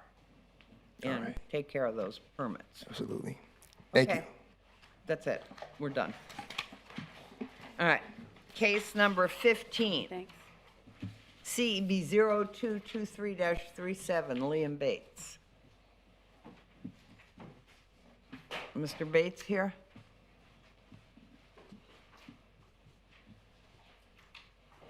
Okay. Since the last hearing, I have had contact with Mr. Bates. I just spoke with him yesterday.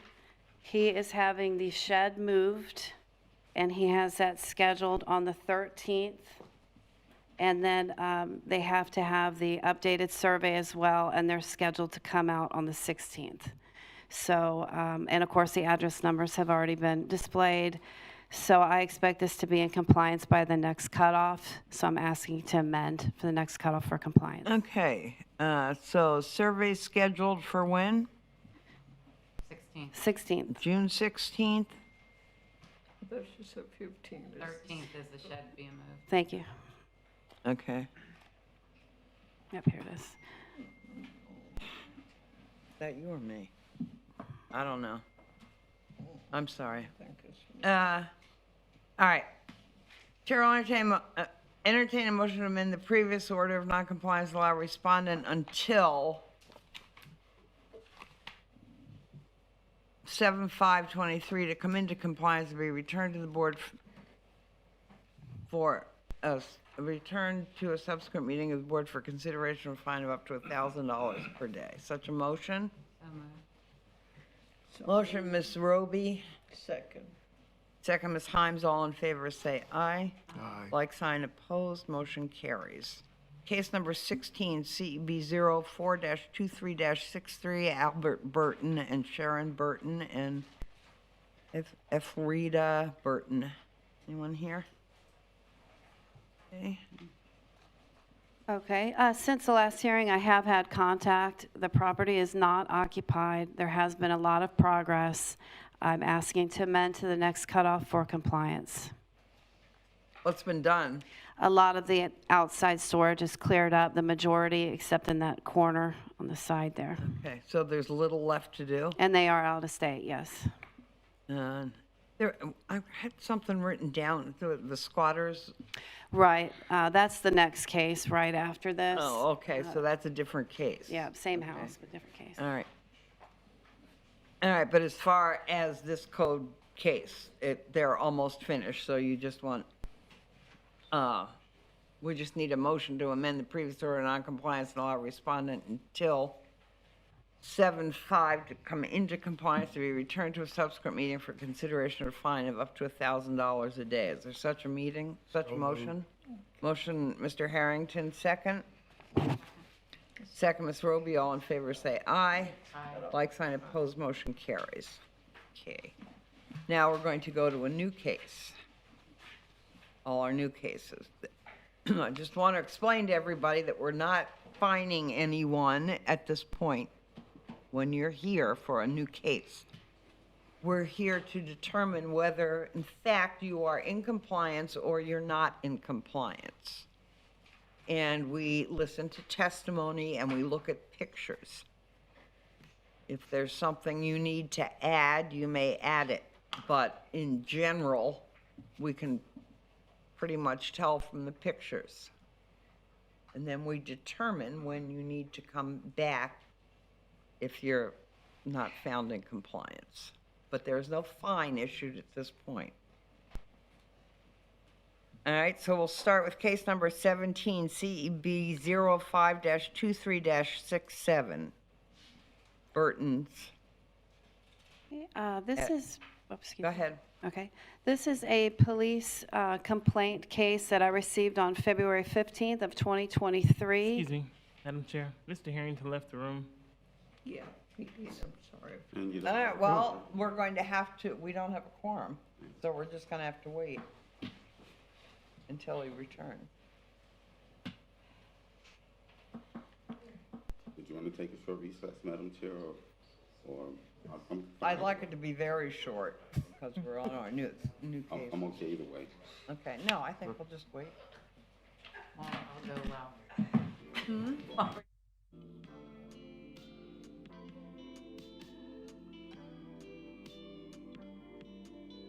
Reconvene it.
it is 10:35. 10:37.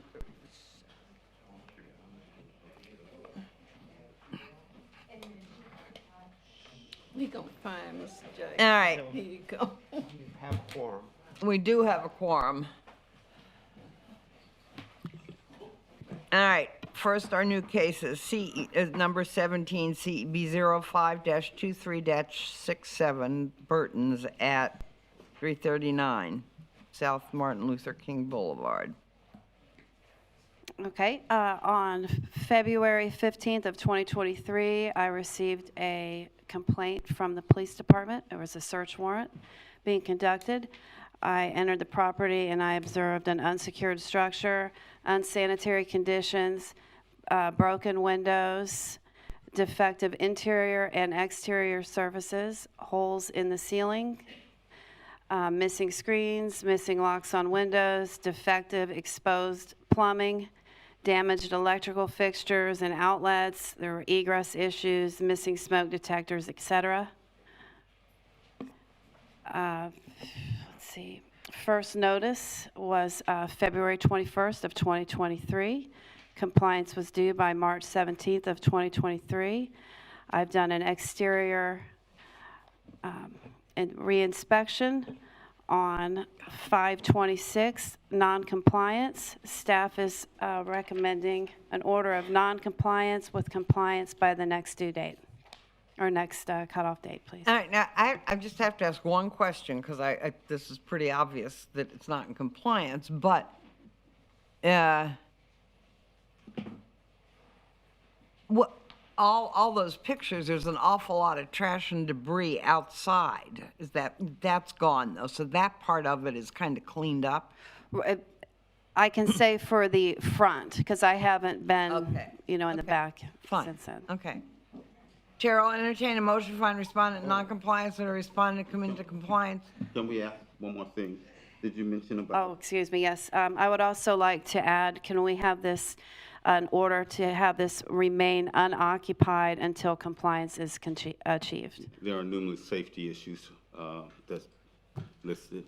And just for, it's a simple typo, but at the end, the smoke detectors is missing as well. On that list of enumerated list, that last one is the smoke detectors. Do we need a no trespass order? The property is actually on the no trespass rest list right. currently. All right. The chair will entertain a motion to find respondent in non-compliance and order the respondent to come into compliance by the next cutoff date, 7/5/23. And the building must also remain unoccupied during this time until it's in compliance. Also be returned to the board for consideration of a fine of up to $1,000 per day. Such a motion? Second. Motion from Ms. Roby, second Ms. Himes. All in favor say aye. Like sign opposed, motion carries. Case number 18, CEB 05-23-66, Michael and Carla Hill. Okay. Go ahead, Ms. Kirk. Okay, thank you. This is a complaint-generated case that I also received through the police department on February 7th of 2022. There is an expired HVAC permit. There's no permit for this fence and gate. The property also has a broken window, and it's on and off occupied. I don't know if it's fully occupied, but it's occupied, I would say, at least 50% of the time, and there is no water. First notification was February 21st of 22. Compliance was due April 4th of 22. I did a site visit on May 26th of 23, and the property is still in noncompliance. Staff is recommending a finding of noncompliance with compliance by the next cutoff.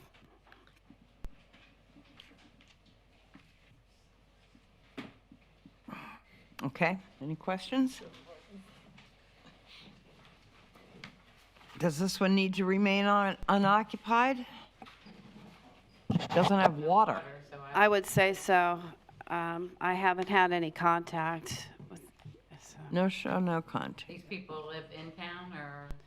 On the property appraiser, I believe it's in Georgia. It's out of state.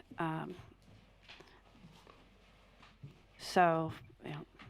Is the water still off? Yes, water's been off for quite a while. Is there a law that says the water has to be on? I think so. I mean, if it's available, I think you have to be in a house, you have to have water. Yeah, if it's occupied. And as you can if it's see. occupied. Right, so, it's like. Okay, all right. Chair will entertain a motion to find respondent in non-compliance and order the respondent to come into compliance by the next cutoff date, 7/5/23, and also to keep the property unoccupied until it comes into compliance or be returned to the board for consideration of a fine of up to $1,000 per day. Such a motion? Motion, Ms. Roby, second, Ms. Himes. All in favor say aye. Aye. Like sign opposed. Motion carries. Case 19 is in compliance. Case 20, CEB 05-23-73, Sarah Flannery.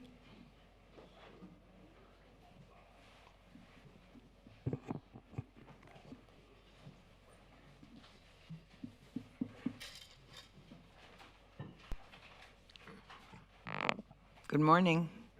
State your name and address for the record. What's your name? Elmer. Mm-hmm. And how are you related? Okay.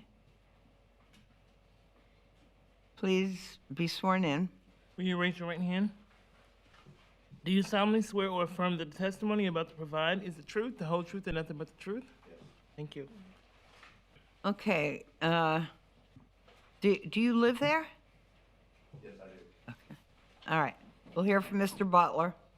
Okay, once again, good morning. As it pertains to 1356 Continental Drive, received a citizen complaint regarding unmaintained property. I conducted a site inspection on April the 4th, 2023, where it was determined the property had several violations: parking, outdoor storage, dilapidated fencing, and junk vehicles.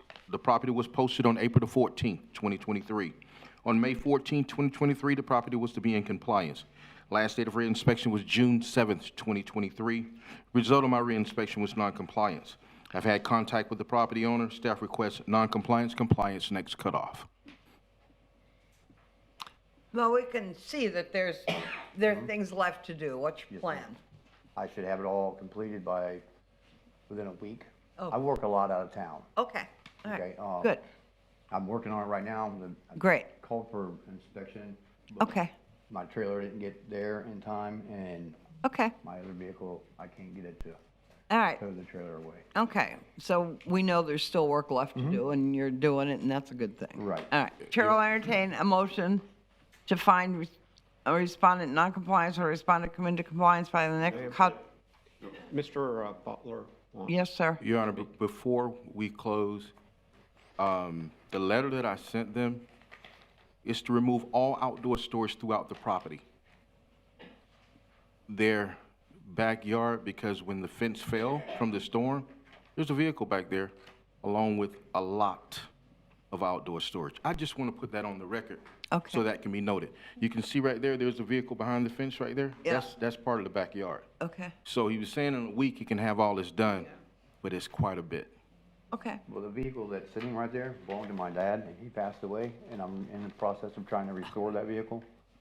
So that's why it's in the backyard behind the fence. all right. But that is a code issue, and you'll have to speak to Mr. Butler about that. Now, we were in the middle of, it's obviously not in compliance. So the chair will entertain a motion to find respondent in non-compliance in order to respondent to come into compliance by the next cutoff date, 7/5/23, or be returned to the board for consideration of a fine of up to $1,000 per day.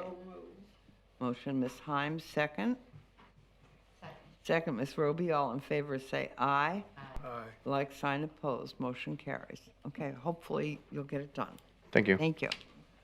All right, case number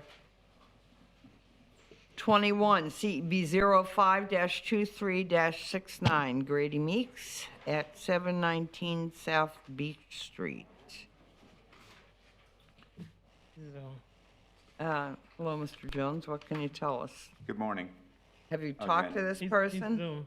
He's on I Zoom. believe he's on Zoom. Oh, hello.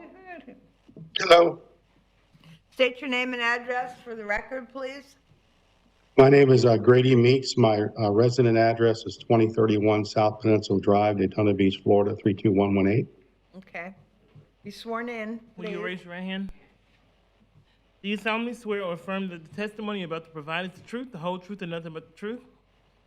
I do. Thank you. All right, we'll hear from Mr. Jones and then we'll let you talk, but we're not here to fine you. We're here to just determine whether you're in compliance or not in compliance. Go ahead, Mr. Jones. Understood. Yes, this opened as a citizen's complaint for a remodel of the interior without a permit. It included electrical, plumbing, mechanical. The property was posted on February 24th with a violation notice and a stop work notice. Compliance was due by March 7th, 2023. Site visit on April 27th. It is still in non-compliance. A permit application has been submitted, but it hasn't been approved. And staff is recommending a finding of non-compliance with compliance due next cutoff, and compliance will need to be the permit issued and the permit finalized. And this is where the location of this violation and also the one we discussed earlier, it's the River House condominiums, even though the address is on Beach Street. All right, Mr. Meeks, we can see that if the permits aren't yet approved, there's work to be done. That's part of compliance. Okay? Do you have something to say? Yes, actually, the board, I purchased that back in November of 18. The people I purchased it from were hospitalized and they had an old dog there. But bottom line is, it smelled so bad in there, your eyes would water. So I went and I did demo it completely, the floors, the walls, the carpet, everything, because it smelled so bad. And when I was demoing the kitchen, I had noticed that there were several where the hot water heater was and another spot in the kitchen where the water, it was very deteriorated, where if I had, it was very compromised. So I did have a plumber fix that, and he did, based on his availability, he did go ahead and install some new plumbing there. That was the extent of the work. My intention was never to do the work without a permit. I did get the notice of the work order, but I had actually stopped working after the demo and we got the plumbing issue satisfied. And then basically, I did talk to code enforcement, and the agreement was that I can have until after spring break to go ahead and get the GC and get the permits applied for. So in April, the general contractor, we did supply the electrical contractor, the plumbing, HVAC. Then on May 5th, he got the permit review with information requested. And then basically on the 24th, I got a second notice for this hearing. And actually that afternoon, I did call and leave a message there just to kind of state where I was at with things. And then, so as far as the information needed for the permit review, I did submit, I believe it was yesterday, statement of work and the HVAC information. I did get a response back that the HVAC information needed to be adjusted for January 1st, 2023. While we were on this call, I did talk to my HVAC contractor, and he's going to meet me there on Monday as I'm out of town this week. And he's going to verify and provide the information requested for the permit review. The plumbing contractor was also out of town and unavailable, but I spoke to him this week and he is working on the riser diagram requested.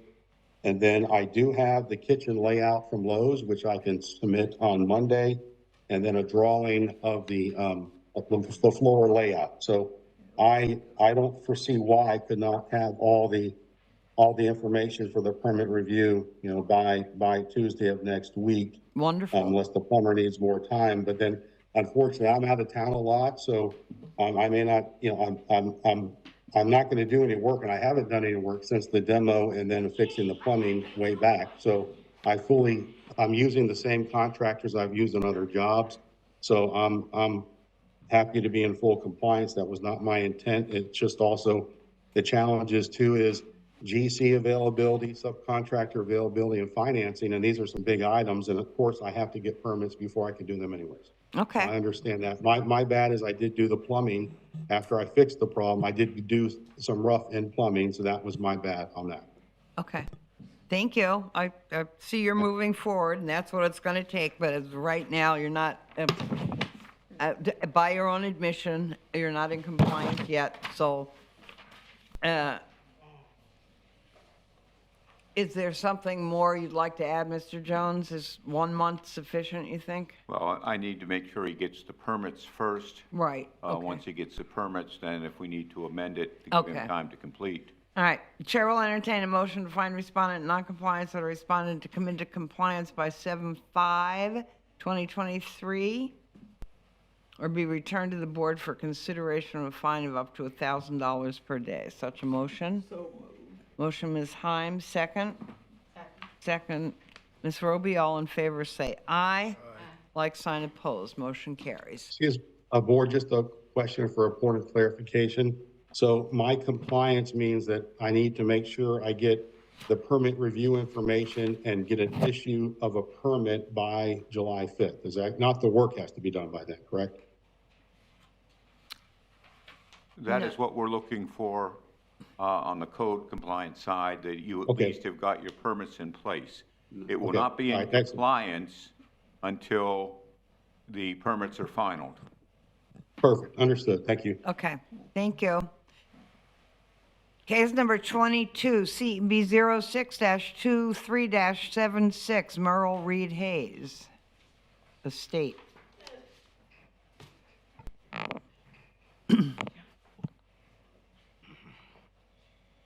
Good morning. State your name and address for the record. Be sworn Luis in. LaVenture Campos, 128 Kingston Avenue, Daytona Beach, Florida, 32114. Do you live there? Yes, ma'am. Okay, be sworn in, please. I'm sorry, can you repeat your name again? Luis LaVenture hyphen Campos, 2 last names.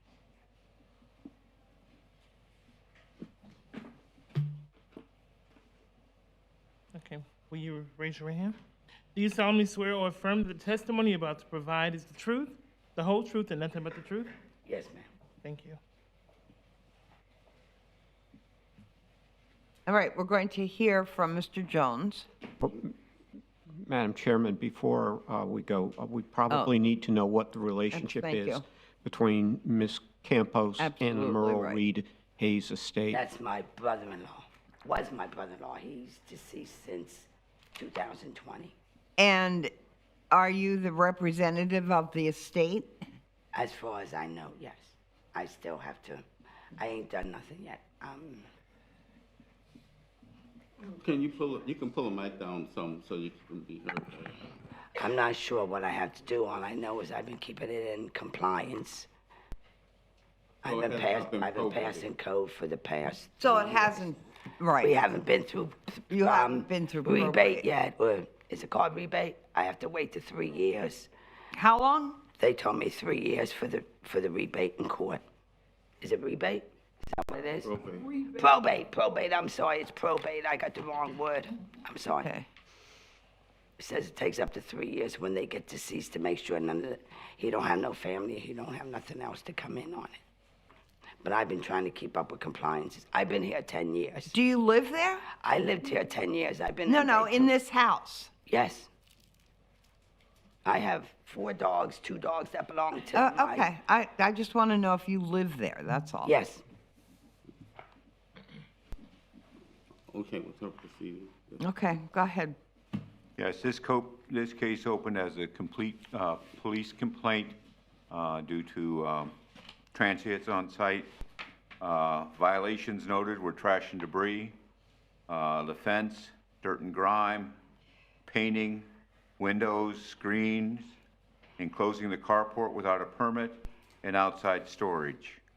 The certified mail was received on March 11th with compliance to April 11th. I visited the property on May 25th and met with the property owner, but the property is still in non-compliance. Staff is recommending a finding of non-compliance with compliance due next cutoff. Actually not the property owner, is that correct? No, ma'am, I'm not. Okay, I met with the resident who is living in the property. Right, okay.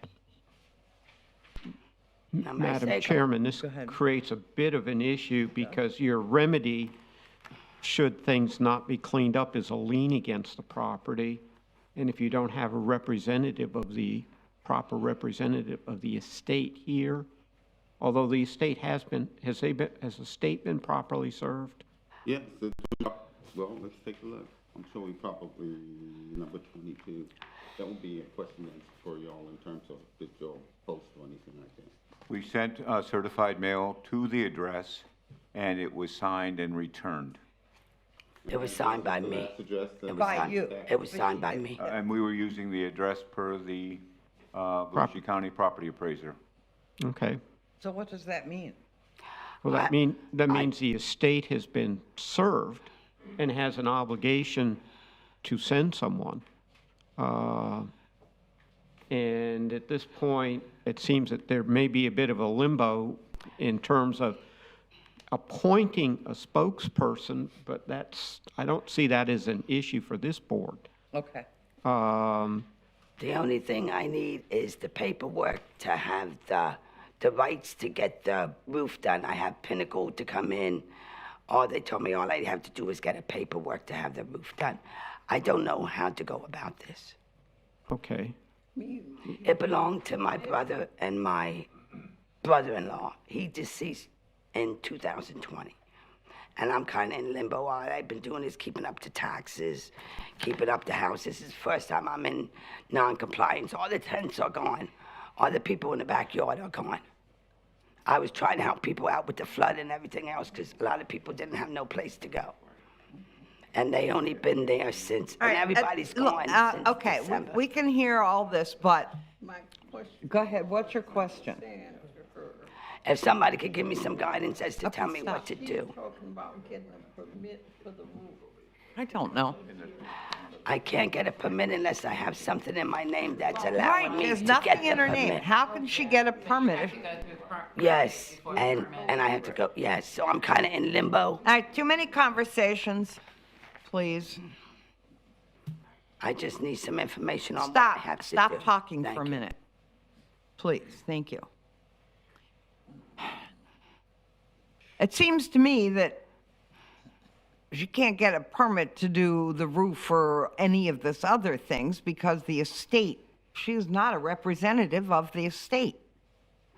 I mean, it'd be just like having a neighbor come in. Madam No? Chair, I don't disagree. It's just not something that we have to So resolve what, so we're saying, at okay, this moment. I mean, at this moment, there's things that anyone can do, and if she was gonna do those things, but she needs to understand that when it's time to pull a permit, that that she'll need someone with ownership interests or ownership right, and that's only resolved, to my knowledge, by it getting probated. Not an instruction to her. I mean, what she does is what she does, but right now, the only information we have is that she's the one who's residing in this right, then which makes, structure. which almost makes, at this point, it doesn't matter who's residing in there. Correct. You're just making a compliance determination. Right. And the estate has been served. Right. And that How lady is the can estate find been out how served? she, Don't talk yet. We followed the statutory provisions for service by serving the last known address where the last known tax in the tax roll. So we made service to that address. We had a legal acceptance of that service. It happened to be the person who was residing in the residence at the time. And so pursuant to statute, we followed the statutory requirements of service. Good. Anything as far as if there's someone else that's out there that should have a notification, at this time, we have no knowledge of such a No, person. we don't. So all we can operate with is the compliance with the statutory requirements. Any questions from the board? heard enough. We're here to determine whether the property is in compliance or it's not in compliance. The chair will entertain a motion to find respondent in non-compliance and order the respondent come into compliance by the next cutoff date, 7/5/23, or be returned to the board for consideration of a fine of up to $1,000 per day. Such a motion? So moved. Do I have, Mr. Harrington? may I ask some questions, though? No, you can ask. I'll talk with Mr. Jones. Okay. Stop interrupting me, please. I don't know what I'm doing, though, ma'am. It's okay. Well, okay, Mr. Harrington made a motion. Is there a second? I second. All right, Ms. Himes, a second. I'm going to ask you to talk to Mr. Jones. Yes, ma'am. And you get we cannot advise you what to do. Okay. I mean, it's just not our job, and we're not allowed to, basically. So but Mr. Jones can tell you what you need to do. Okay. And hopefully you'll be able to get a handle on, I'm not trying to be mean to you, but there's just not much we can do as a board. Okay. Okay? All right, so we have a motion and a second. All in favor, say aye. Aye. Like, sign, opposed. Motion carries. Okay, thank you. So So now you get with him. He'll give you a, do you have his card? Yes, ma'am. Okay, great, thank you. Is that everything then? Yeah, that's all. Thank you very much. Good luck. Case number 23, CEB 05-23-71, Charlotte and Mary Stewart. Hello, Mr. Clegg. Hey, good morning.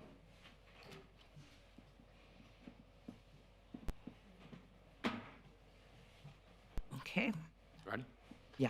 Officer ahead. Clegg, my credentials are on file. This case is addressed as 214 Cedar. It was a field-generated case for peeling paint, dirt and grime, broken east stairwell. Weeds were overgrown. The property was posted on 3/14 of 23, compliance by 3/21 of 23. Site visit was on 5/23 of 23, and no, still in non-compliance. Staff's recommending a non-compliance with compliance due next cutoff. And no contact? No, ma'am. Okay.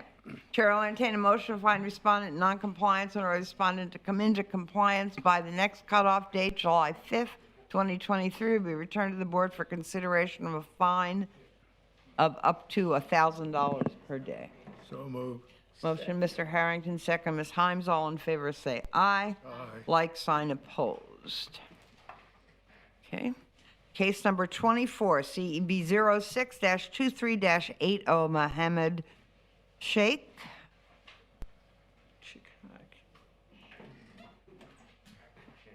I probably pronounced it wrong, and I'm sorry. That's all right. All right, state your name and address for the record and be sworn in. I don't want to state my name and my address, but before we continue. Well, then you can't talk. No, but before we continue, there's a matter that I want the board to address. We You can't. have to be sworn in, You sir. have to be sworn in, it's necessary. I'm not gonna swear myself in. All right, then sit down, please. Okay, well, you cannot Sit proceed. down, please. No. You cannot I am proceed. not going to entertain any testimony from you unless you are sworn in. It's the rules. Okay, well, I'm challenging. I'm challenging the jurisdiction of this board. Whatever. Sit down, please. Okay, I'm here, but, and I'm objecting to everything you do. That's fine. All right, since we have, okay, just let's hear what the, Okay, this is a complaint-driven call Mr. for failure to maintain the exterior of the building, damage, overhang, wood overhang, failure to maintain overgrown weeds, missing and broken windows, missing and broken doors, screens were missing, trash and debris outside storage, paint was faded, dirt and grime, and no address attached. It was posted on 3/23 of 23. And, I'm sorry, 2/23 of 23, compliance date of March 10th of 23. Site was visited on 5/29 of 23. Still in non-compliance, staff recommended to find a non-compliance with compliance next cutoff. Chair will entertain a motion to find respondent in non-compliance or respondent to come into compliance by the next cutoff date, 7/5/23, or be returned to the board for consideration of a fine of up to $1,000 a day. Is there such a motion? Motion by Ms. Roby, second. Ms. Himes, all in favor say aye. Aye. Motion carries. That's the end of the case, sir. All right, case number 25, CEB 06-23-81. You could give it to, Okay, the city attorney. Okay, there you go.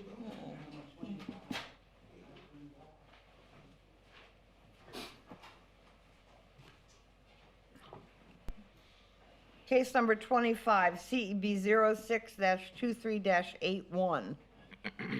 Spinoza Britt, Major Williams, Dolores Barnes, Maisie Williams.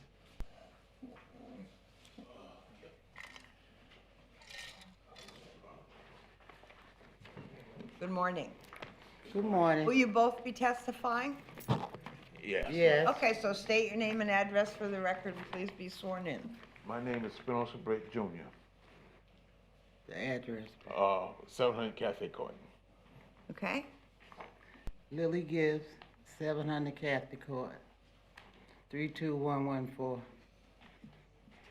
Your name's not on here, Howard? No, she with me. She with me. I'm the owner of the Okay. place. Okay, that's fine. I live there. Okay, that's fine. Yeah. That's fine, just need to establish a relationship, Yeah. so. That's my husband. Will Oh, be. there you go. That's who that is. Will you both raise your right hand? Do you solemnly swear or affirm that the testimony you're about to provide is the truth, the whole truth, and nothing but the truth? Yes. Yes. Thank you. All right, now we're gonna hear from Mr. Klieg, and then, okay. we'll see what's going on here. yes, ma'am, this is a field-generated case for no permit for the fence. It's a 4-inch vinyl fence in the front of the house and a 6-foot stockade fence in the rear. It was a certified receipt returned on 3/20 of 23 and compliance date of 3/30 of 23. Site was visited on April 4th of 23. Still non-compliance. Staff's recommending they find it in non-compliance with compliance next cutoff. When we No. bought that. No. All right, Crazy. okay, so there's no permit, you need to get a permit, right? No, when I bought the house, we bought it from Mr. Bass. Mr. Bass, he's the police officer, the chief of police officers, was here. That's who I bought the house from. They had a fence back there, but the storm came and blew it down. I'm not talking about that. And then the only thing I did, it picked the fence up and put it back. I ain't moved nothing because it was a ditch back there. So when it flooded, the whole fence just fell down. So the only thing I did, like the slats, some of the slats was all rotted. So I just pushed the fence back and just put the slats back on. That's it. That's all I did. I ain't did nothing else. You I ain't talking about moved the fence on the side of the house. it. That The was fence, came the with fence house. on the side of the house was there when I we bought moved it. there, That was there. All that stuff was there. the side of the house right there. The And you fence pull the came- main records, all the fences on the side, the fences on both sides, I don't own. I don't own them. Not your, No, I don't own them fences on the They're side. talking about the vinyl. And the one on The vinyl fence, The one in the that back. was there when we bought the the house. Right front, there, right What there, front? left side, right there. that was there when I bought the When house. we bought the house, on both sides. On both sides, That's I ain't been touched there. nothing. Like I said, there was no permit even on file for a prior. We didn't I- do, well, well, we I didn't ain't do it. I ain't do it. Mr. Bass, who the officer did that. That's where I bought the house from, on both sides. Even that car thing with, you go on the pocket car, That that was was there. there too. So I bought the house as is. No permit. what's the city's position? Well, there's no way to to verify what he's saying, there's no permit been on file prior or current, so it's a newer looking fence. The vinyl It's fence been is 4 feet, would probably be denied anyways, right there. That was there when I bought the house. We bought that. So the city's recommending them to get a permit after the fact. I paid for something that was already there when I moved in the house. I bought the ground as is from the officer. The officer who had the house had everything done. Mr. Britt, can I ask when did you purchase the house? Back, what year is that? But my father, Your father bought my that house. father bought the house. He sold a house in New York. And he died 2 years ago now. It's me, my sister, you probably know Dolores Bonds, Clifford Bonds, they're my kin. But it's 4 of us owns the house. But mine is the main one on top. You lived there, Yeah, Britt. I live there. But all my rest of my sisters and them got their own house. But we all still, if someone gets sick They of don't stay wanna there. know all of that. This one, the fence was Man, there. but everything around the Yeah, house was there. I understand, well, we understand the fence was there. Field generated.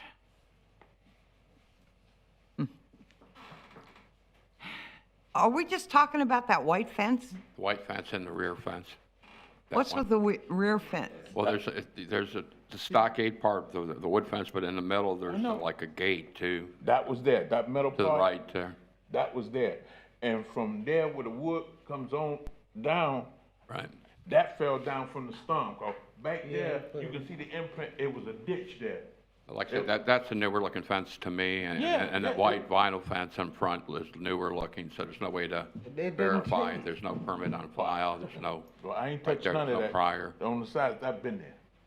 If you pull the records up back a long time ago, Whoever that owned was there, when I moved there. Who would then Field generated, they would have a name? So everything, You saying you bought it within the last 2 or 3 years? No, we've been there, yeah, we've been in yeah, that house possibly. about almost 10 years or more. more. That That's fence what they were been asking there Before. when we That, bought it that in was there. there, that was, Mr. Bass, he's an officer, that was there. But when we bought the house, we had to put a new roof on it, new windows in it, had code for all that stuff. Yeah, you were asked before, try and pinpoint, when did you buy the house? Oh.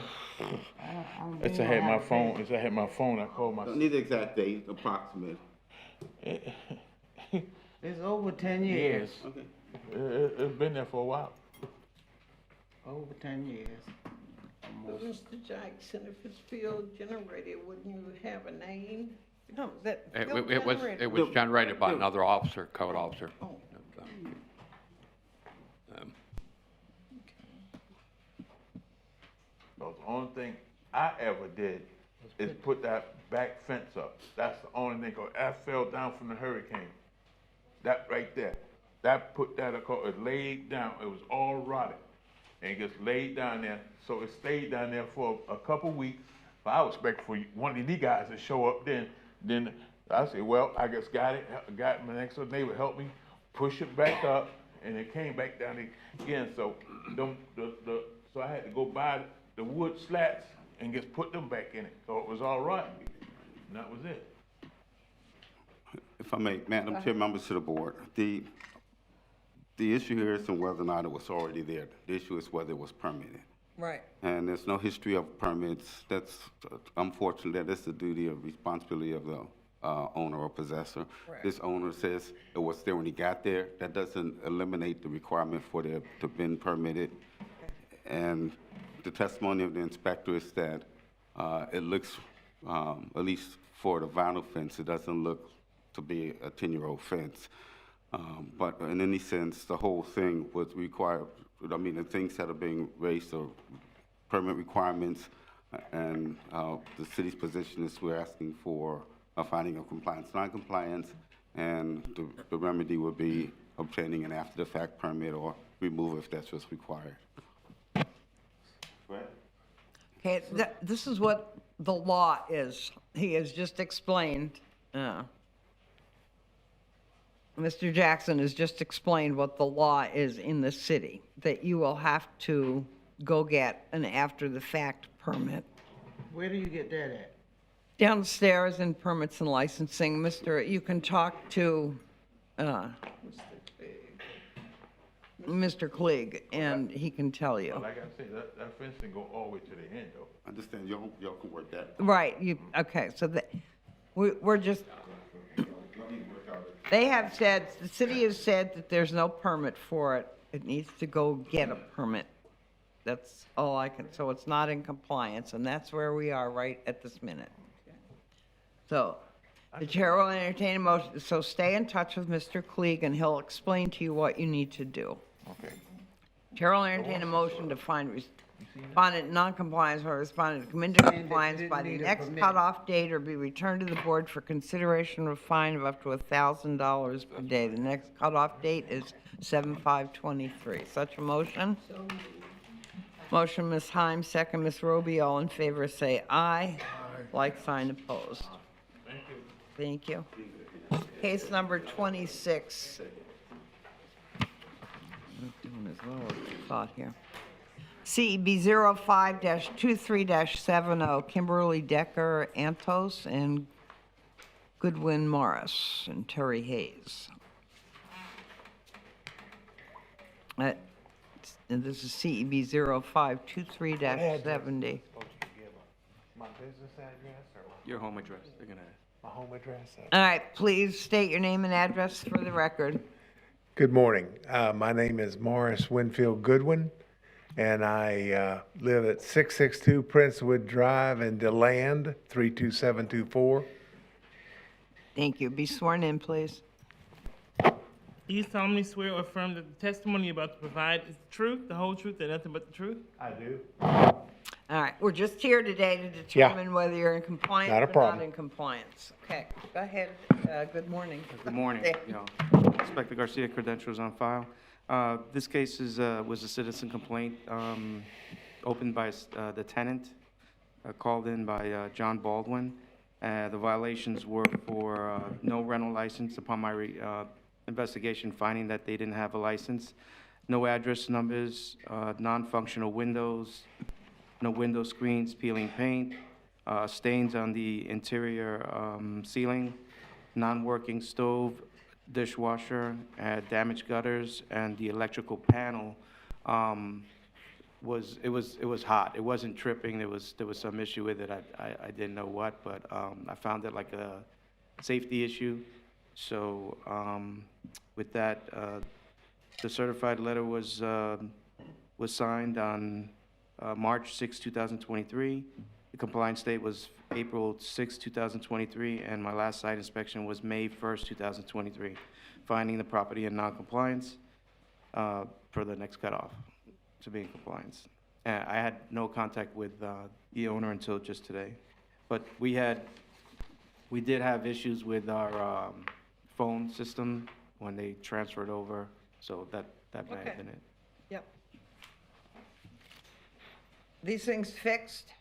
Are these things fixed in there yet? You have permits?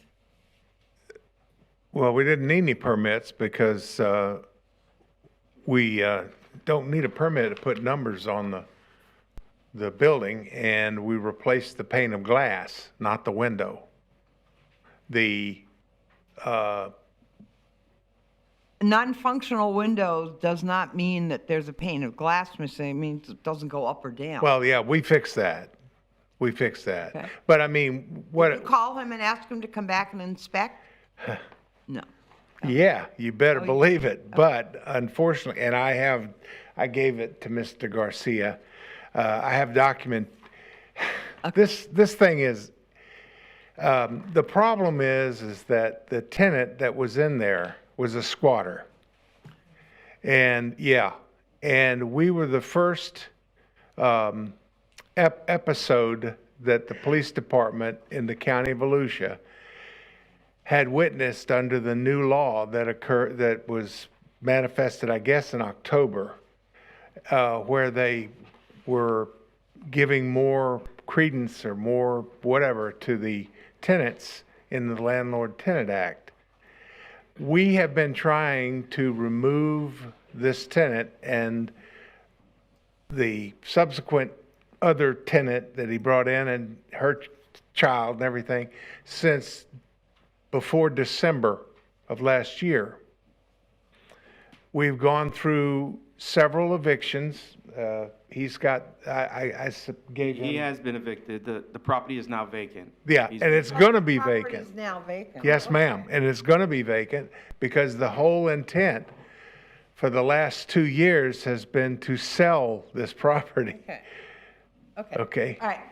Nevertheless, there are issues, correct, Annie, that Correct. need to be. That is addressed. correct. So you're not in compliance. That's right. So if you can get the house into compliance, that would be wonderful. And I will be in touch. Good. Now that y'all got your phones Right, fixed, I'll be right. in touch with you. Yeah, I know that was happening. So. Yeah. Just All one right. clarification as far as name, because we appear to have. There are 3 owners to the property. It is we're the remainder men, I guess you'd say. Kimberly Antos is the granddaughter of the people, Oma and Opa Weeman, who owned the property forever. You're telling me more than I need to know. Oh, I'm sorry. Only thing is. I'm sorry. Just wanted to verify Kimberly Antos is one owner. Yeah, Terry Hayes. is 2, and then me. You're Morris. And I'm Morris. Not Good one, good, not- right, we have yes, this it's good just one. back, So it's just so we can backwards. correct that, Right, just so he that it does appears need to be properly on- corrected. on record. Okay, Yeah, I have 2 last names. okay. Literally, they It happens. yeah. All right, thanks. My family was noted for using names over and over and over again. The chair will entertain a motion to find respondent in noncompliance or respondent come into compliance by the next cutoff date, which is July 5th, 2023. Be returned to the board for consideration of a fine of up to $1,000 per day. Such a motion? Second. Motion, Ms. Roby, second, Ms. Himes. All in favor, say aye. Aye. Like sign opposed, motion carries. Stay in touch. And- Thank you. And just for the record, the tenant was here, but he had to leave. He couldn't stay long. The tenant? The tenant, the complainant. Oh. He's still mad at me because Oh, I okay, evicted never mind. him. He's no longer a tenant. No. Well, so I might not, yeah. Thank All right.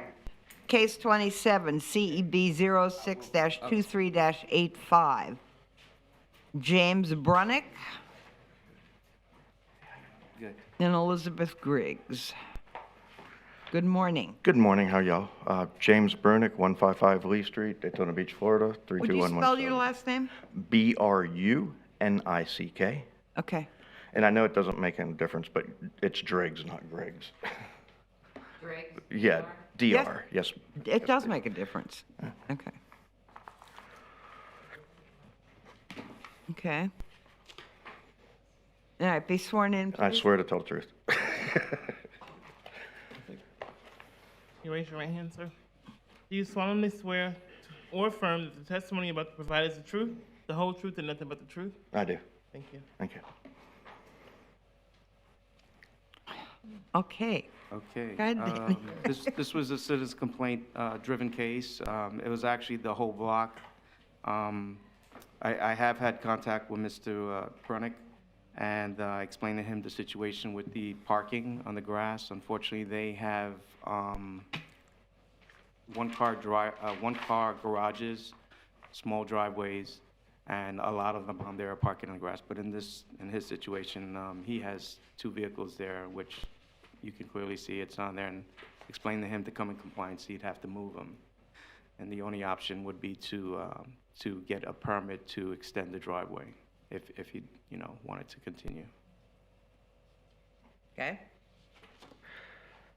Look, I think we realize up here that there are a lot of issues with the houses that were built probably in the 50s. With the one-car garage and Yes. one, chicken in every pot, the whole thing, whatever.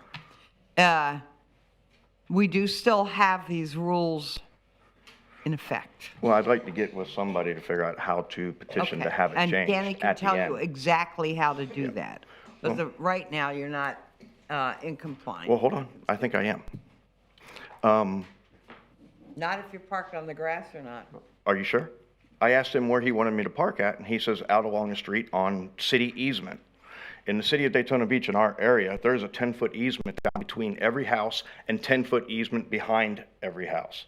So technically, I am on my property, but if I move over 2 more feet. Is that a city easement or a utility? It would be the right-of-way. It's a right-of-way. Along the same travel of the road, so you have to be facing the same, that would be the put them in compliance. But if they would do that, you know, a lot of them are scared to get hit because it's a small road, but.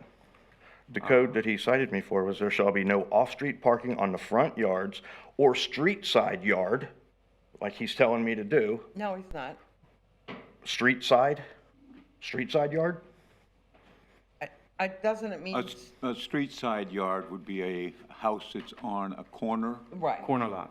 A corner lot, which means Right. you couldn't park there On the also. side of the- Yeah, right. that's considered front yard. Right. Okay, and by extending my driveway over, it's actually, I'm making parking spaces across, and I'd have to go 36 feet from where my existing driveway is, including that, over to the middle of my yard, and making it look like a duplex. Now, There is one property on his block that has done, so what they've done is. 3. They've taken, 3. Yes, 3. They've taken so many feet on one side of the driveway, so many feet on the other to have the driveway widened so they can park 2 cars on the same lot. Like I said, that was an option. And also on section C, no right-of-way encroachment, parking spaces, stacking spaces, and loading areas shall not encroach upon, and no portion of any vehicle shall overhang the right-of-way on any road, street, alley, or walkway. This comes from their book. Correct, and that. So would I be technically- pertaining to curbs, if you have a curb. You can't park, if there's a curb, you can't park on the right-of-way. Right. You can't park on top of the curb, on the Right. right-of-way, or anything like that. But there's no There curb. is no curbs throughout the whole block. It doesn't say anything about a curb here. All It right. says parking spaces. Any comments from the board? I motion, You go ahead. I'm in non-compliance until the next cutoff. Okay. We have a motion to find respondent in non-compliance and to come into compliance by the next cutoff date of 7/5/23. Is there a second? Madam Chair, can we include also the correction of the name Lisbeth Briggs to Lisbeth Driggs? with- And, yes. No. And include the name change, the correct spelling of the name. Before you do that, can I ask a question? Yep. So if I park out on the right-of-way along the street, I'm good. You have to ask Danny that. I'm asking you, am I good? Okay, I have 16.5 feet No, that. from, no, I have a right to be heard, so please hear me. I have 16.5 feet from the street to my water meter, which is city right-of-way. I can pull in instead of going parallel, which will save my car from being hit. So, is that legal? As long as The you're way not the first obstruct- vehicle was my truck. You can't obstruct the road. Right, like the Tahoe right there is in compliance. It's not in compliance, because that'd be the grassy area, right, or is that the driveway? But you're telling me I can park on the right-of-way along the street? The right-of-way as in the front. We're going to, Yeah, well, I'll get with them and. Well, it's, that's what I'd like. I'd like you to be able to understand what the city's position is. I do understand that I have to park along, in the right-of-way along the street. There's 16.5 feet from the street that the city has right-of-way of in my yard. That's all right-of-way, so I should be able to pull up in there like the Tahoe. You know what? I don't know the answer to that question. Well, somebody's gotta have it. I think that's really a discussion between Mr. Garcia and the I mean, respondent. but part of the reason I don't is because if it is a utility easement, it is not necessarily a right-of-way. Because there's an easement doesn't make it a right-of-way. That's correct. What we need, what they should do is go ahead and get with the permit department, and/or that may require zoning to be involved to see where the parking is allowed. Right now, it cannot be parked on the side yard or on the front yard in the grass. And Then that's where do I what park? the violation is for. Well, If it's a utility easement, isn't that supposed to be left open? So Yes. if there's a utility issue. Yes. The Absolutely. utility companies can get to it. Right. Yes. Other than that, I think that this is really a discussion between Mr. Garcia Well, or it- whoever is appropriate to discuss that as to. It's not really discussion, as you can see. This is how I want you to do it, you do it. Even though I am following the guidelines Mr. Garcia is giving me to park in the right-of-way along the street. Which way I go doesn't really matter. Whether I pull into my yard on the city easement or the utility easement or whatever, or I park parallel to the street. Either way, I am in compliance. I will say I will encode in compliance, not compliance for the truck parked in the back. Yeah. I guess I'm confused in looking at the picture which has been entered as evident. That truck is clearly more than 16 and a half feet Here's a picture of the street. into the yard. Yeah, those trucks are on the side yard. The only vehicle where that rear truck, the front truck there can't be there, and the rear truck, if it was a boat, RV, or trailer, it could be there, but it's a vehicle, so it cannot. Right here, this picture, my Tahoe is in non-compliance because I pulled all the way back so my daughter could get out of the car that day. But normally I park it all the way up to the front of the street All right, where I'm inside all right, 16.5. we have a motion on the floor. Is there a second? Second. Second, Ms. Roby. All in favor, say aye. Aye. Like sign opposed. Motion carries. Please get with Mr. Garcia and work this out. This can be worked out. It's not, it's a dictatorship. Do it my way or don't do it at all. That's all it is. Well, it's what the rules. I should be able to park like he's If telling me you have- on the city right of All way. right, that's enough. We're done. I know, Okay. yeah, we're done. Thank you. So when I come back and I get imposed a fine, I can sue the city for it because I'm following. I'm not compliance, going Mr. to, Garcia? we're not going to entertain this discussion anymore. Of course not, you're one way. You're one way, just like the Facebook page, you're one way. Shouldn't make it public anyway. Yeah. I have to laugh, I'm crying. Well, we're finished with that case. All right. Oh, Case 28, CEB 05-23-72, White's Hotel, Florida, Inc. There you go. Good morning. Good morning. I am going to try my best to be much easier than the last couple. Sid Villain, counsel for the property owner, 1540 International Parkway, Lake Mary, Florida. I'm sorry. Can you state your name again? Sid Villain. It's Vihlen.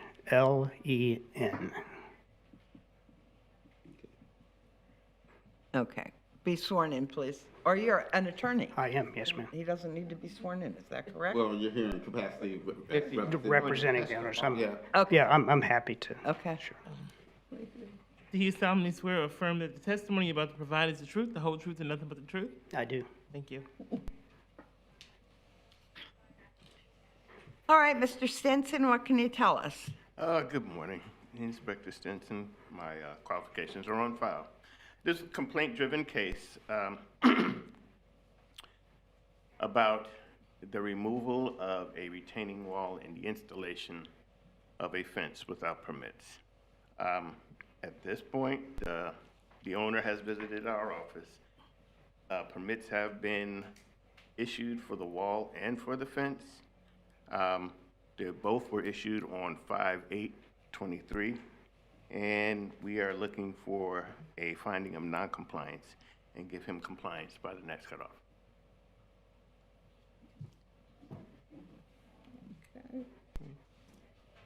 Mr. Stinson? Yes. It also says that there is a required business tax receipt and rental license and inspection. Mm-hmm. That's correct. Has that been complied with, or? It has not as of yet, because, and this is starting to come up a lot. The rental program is not granting the rental licenses while they're still an open code case. Okay. Even if the code case is open because of the Okay. license.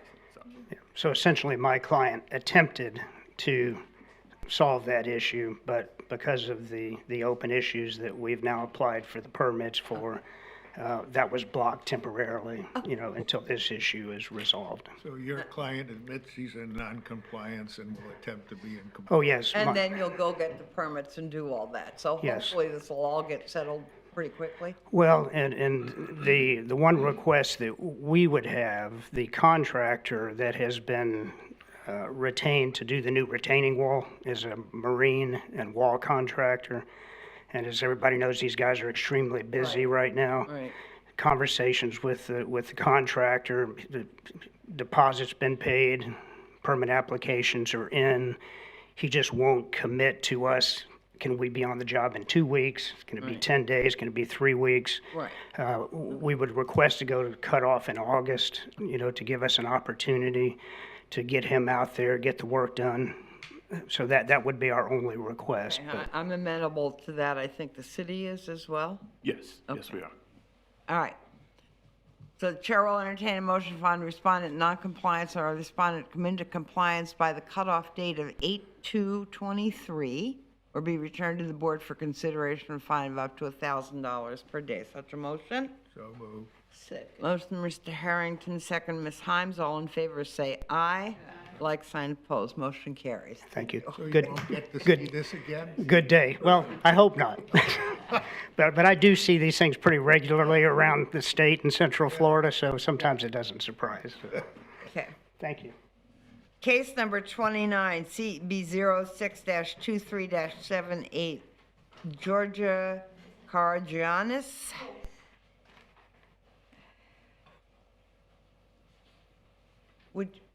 Do we have an extra mic? Do you want to sit in a chair to testify? Okay, My body gets stiff okay. because I've been sick. Yeah, me too. Unfortunately, yeah. Okay, good morning. Good morning. State your name and address for the record. Georgia Karagianis, 331 Plaza Boulevard, Daytona Beach, Florida, 32118. Will you raise your right hand? Yes, Do you solemnly swear or affirm that the testimony about to provide is the truth, the whole truth, and nothing but the truth? yes. Thank you. All right.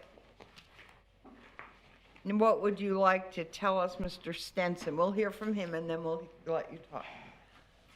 Good morning, John Stinson, Code Inspector, qualifications are on file. This was a field-generated case for dilapidated fence on the east side of the property. Notice was issued and received on 14 March of 23. Compliance was due on 4 April of this year. There's been no contact with the actual property owner and no change in the property. Last visit to the property was on 5/7 and remains in non-compliance. We're asking for an order of non-compliance and compliance by the next cutoff.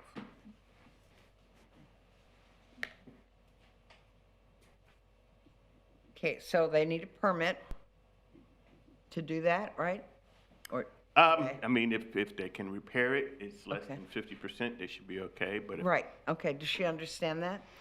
I disagree when he said no contact. I received the first letter, I called, I left a message, no reply. Okay. that's very possible It's because we've been. possible with the phones and everything. Yeah, I We're- called again on the second notice, okay. again, no reply. Well, there, it was, yeah. Yeah. Okay, but, okay. We're not gonna get into that. There.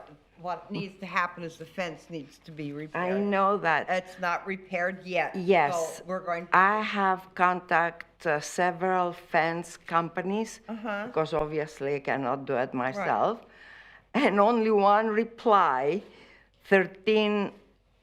almost $1,400, $1,396, that I don't have that fund because the insurance had paid me, but I put a deposit, whatever they send me, $8,000 to replace the roof because I have a lot of damage.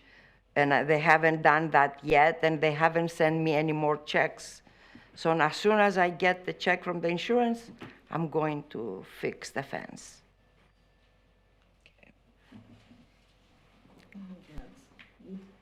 Not gonna work if it's in non-compliance. all right.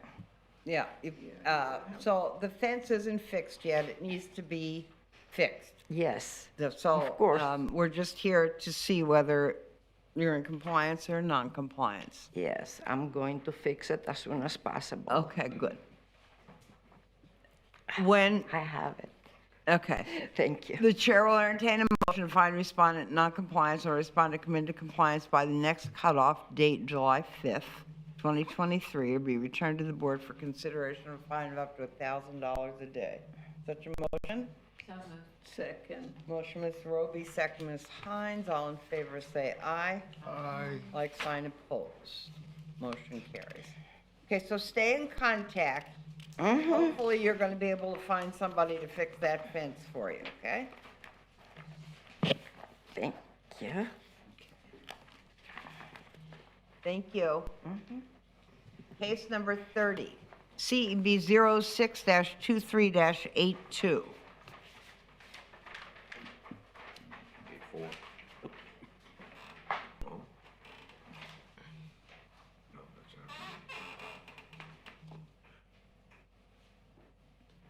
No respondent. Go ahead. This was a complaint-driven case about unpermitted fencing, outside storage, parking in the yard, and address numbers, and dilapidated roof. As of right now, the storage and the parking and the addresses have been corrected. However, he still needs a permit for the fencing, and as you can see, the roof is still in disrepair. Certified notice was delivered on 18 March. Compliance was due by 7 April. The last site visit was on 6/7. Property remains in non-compliance. We're asking for an order of non-compliance and compliance by the next cutoff. And there has been contact with the property owner. Okay. Any questions from the board? All right. Chair will entertain a motion to find respondent non-compliance and allow respondent to come into compliance by the next cutoff date, July 5th, 2023, will be returned to the board for consideration of a fine of up to $1,000 per day. Such a motion? Second. Motion, Ms. Himes, motion, Ms. Roby, second, Ms. Himes, all in favor say aye. Aye. Like sign opposed, motion carries. All right, Mr. Sensen got another one. Inez Garrett, are you here? Okay, come on up.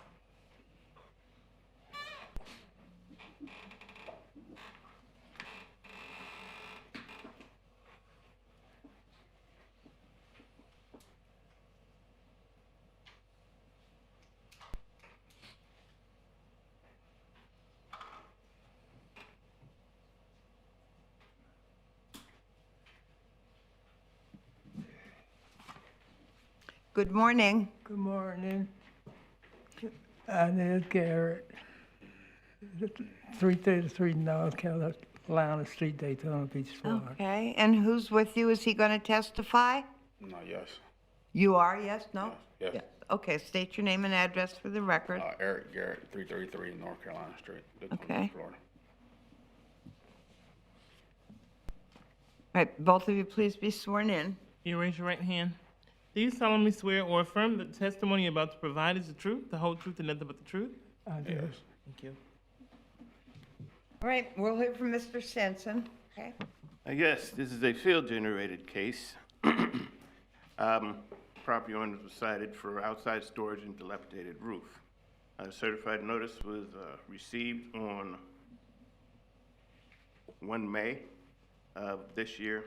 Compliance was due by 11 May. The last site visit at this property was on 6/7. The property remains in non-compliance. We're asking for an order of non-compliance and compliance by the next cutoff. Okay.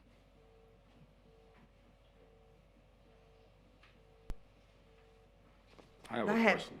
The outside storage that you're talking about, what exactly are you talking about? There are items outside on the north side of the property that can be removed. Small things. There was some trash, some debris. You can see if we can zoom in on that. But You mean in the back? yes, Okay. like you see the wood and the pail and bucket and stuff like that. Okay, all that's gone already. Okay. That's gone good. already. Great. Yeah, that stuff's gone. So then all we have to deal with is the roof. Yeah, so we've been trying to get financing for the roof, but we're having problems with that. From my understanding, we were placed on the Midtown Roofing Project that the city has. They said we're on a waiting list, so that's where we're at with that. Okay. And just for the board's information, part of my request was, that's what that clarification on why we chose to move the the presentation for Right. the programs, because we realized that the programs were a little broader. Right, than the single that's program. right. And so we wanted to make sure we tried to address. Okay, the numerous that's fine, and I would like everybody here that needs to be here to hear it too, so that was fine. Okay, so you've applied to the city for roofing help. Yes, ma'am. I know that, I know that program. But it still needs to come into compliance, but did they give you any indication of? From my understanding, all I heard was that we're on a waiting list. And Okay. they said it's All right. very long. So, what's the pleasure of the board? It's not in compliance, but we're going to, have I guess, a couple of months. 3 months? Yeah. Okay. Have you received a letter stating that you are on that list? You have anything in writing? I don't have anything right. Well, I don't know if my mother, I don't think. Could you see that Mr. Stenson? Yeah, did it? make sure Mr. Stenson gets the letter that says you've applied. Okay, that's all. Okay. So, the chair will entertain a motion to find respondent in non-compliance or respondent to come into compliance by, that would be 10/4/23, right? Or is that, wait a minute. 2, 3, 9, 6. All right, 9/6/23. Or be returned to the board for consideration of a fine of up to $1,000 per day. Such a motion? Second. Motion, Ms. Roby, second, Ms. Himes, all in favor, say aye. Aye. Like sign opposed, motion carries. Okay, so we'll give you some time, and maybe the city will be able to give you a better idea. If you have to come back here, maybe the city will give you a better idea, and you can tell Mr. Stenson what that is, in a few months, okay? All right, thank you. Thank you. Madam Chair, We can go this way. you said 9/6? Yes, we changed it to 9/6/23. Thank you. All right, the final case, oh, you poor, I'm so sorry. CEB 0623-84, Sean. Don't you wish this was the Price Ian. is Right? I know, really. Thanks a lot, John. I think it is. Oh, God. Okay. State your name and address for the record and be sworn in.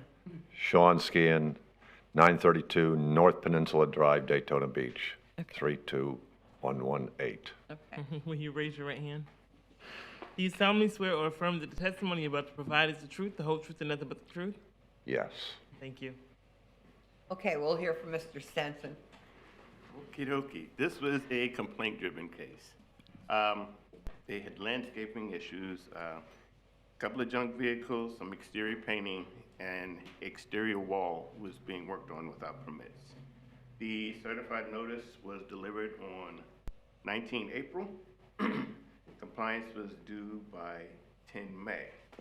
The last site visit was last week, and the work is generally done except for the actual obtaining of the permit for the wall. Permit for what? The wall. The wall? The wall, yes. Okay.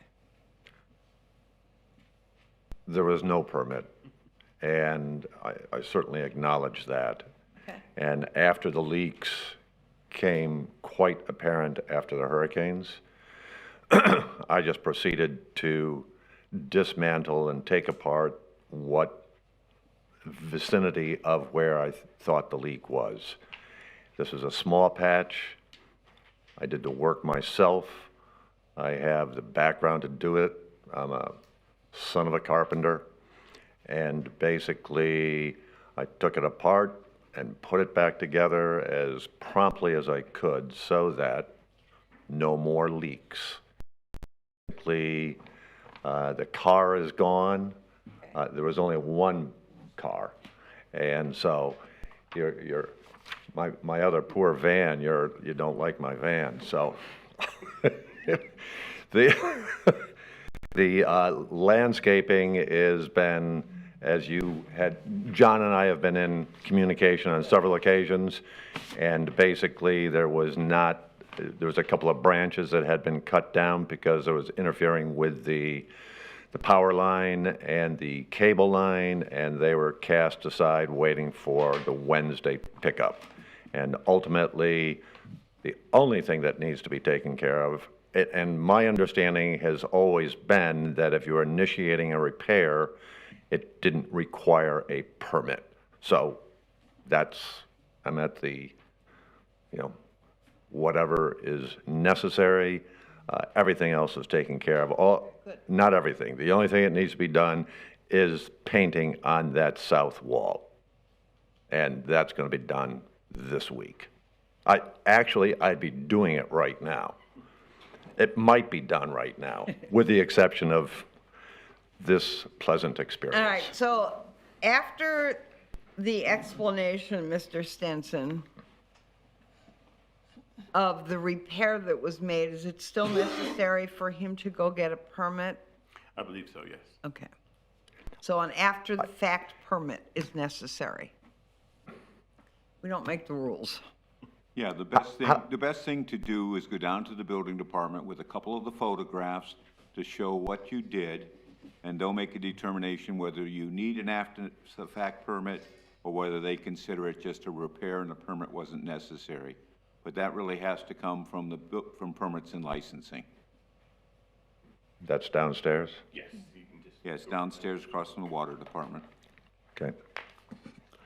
All right.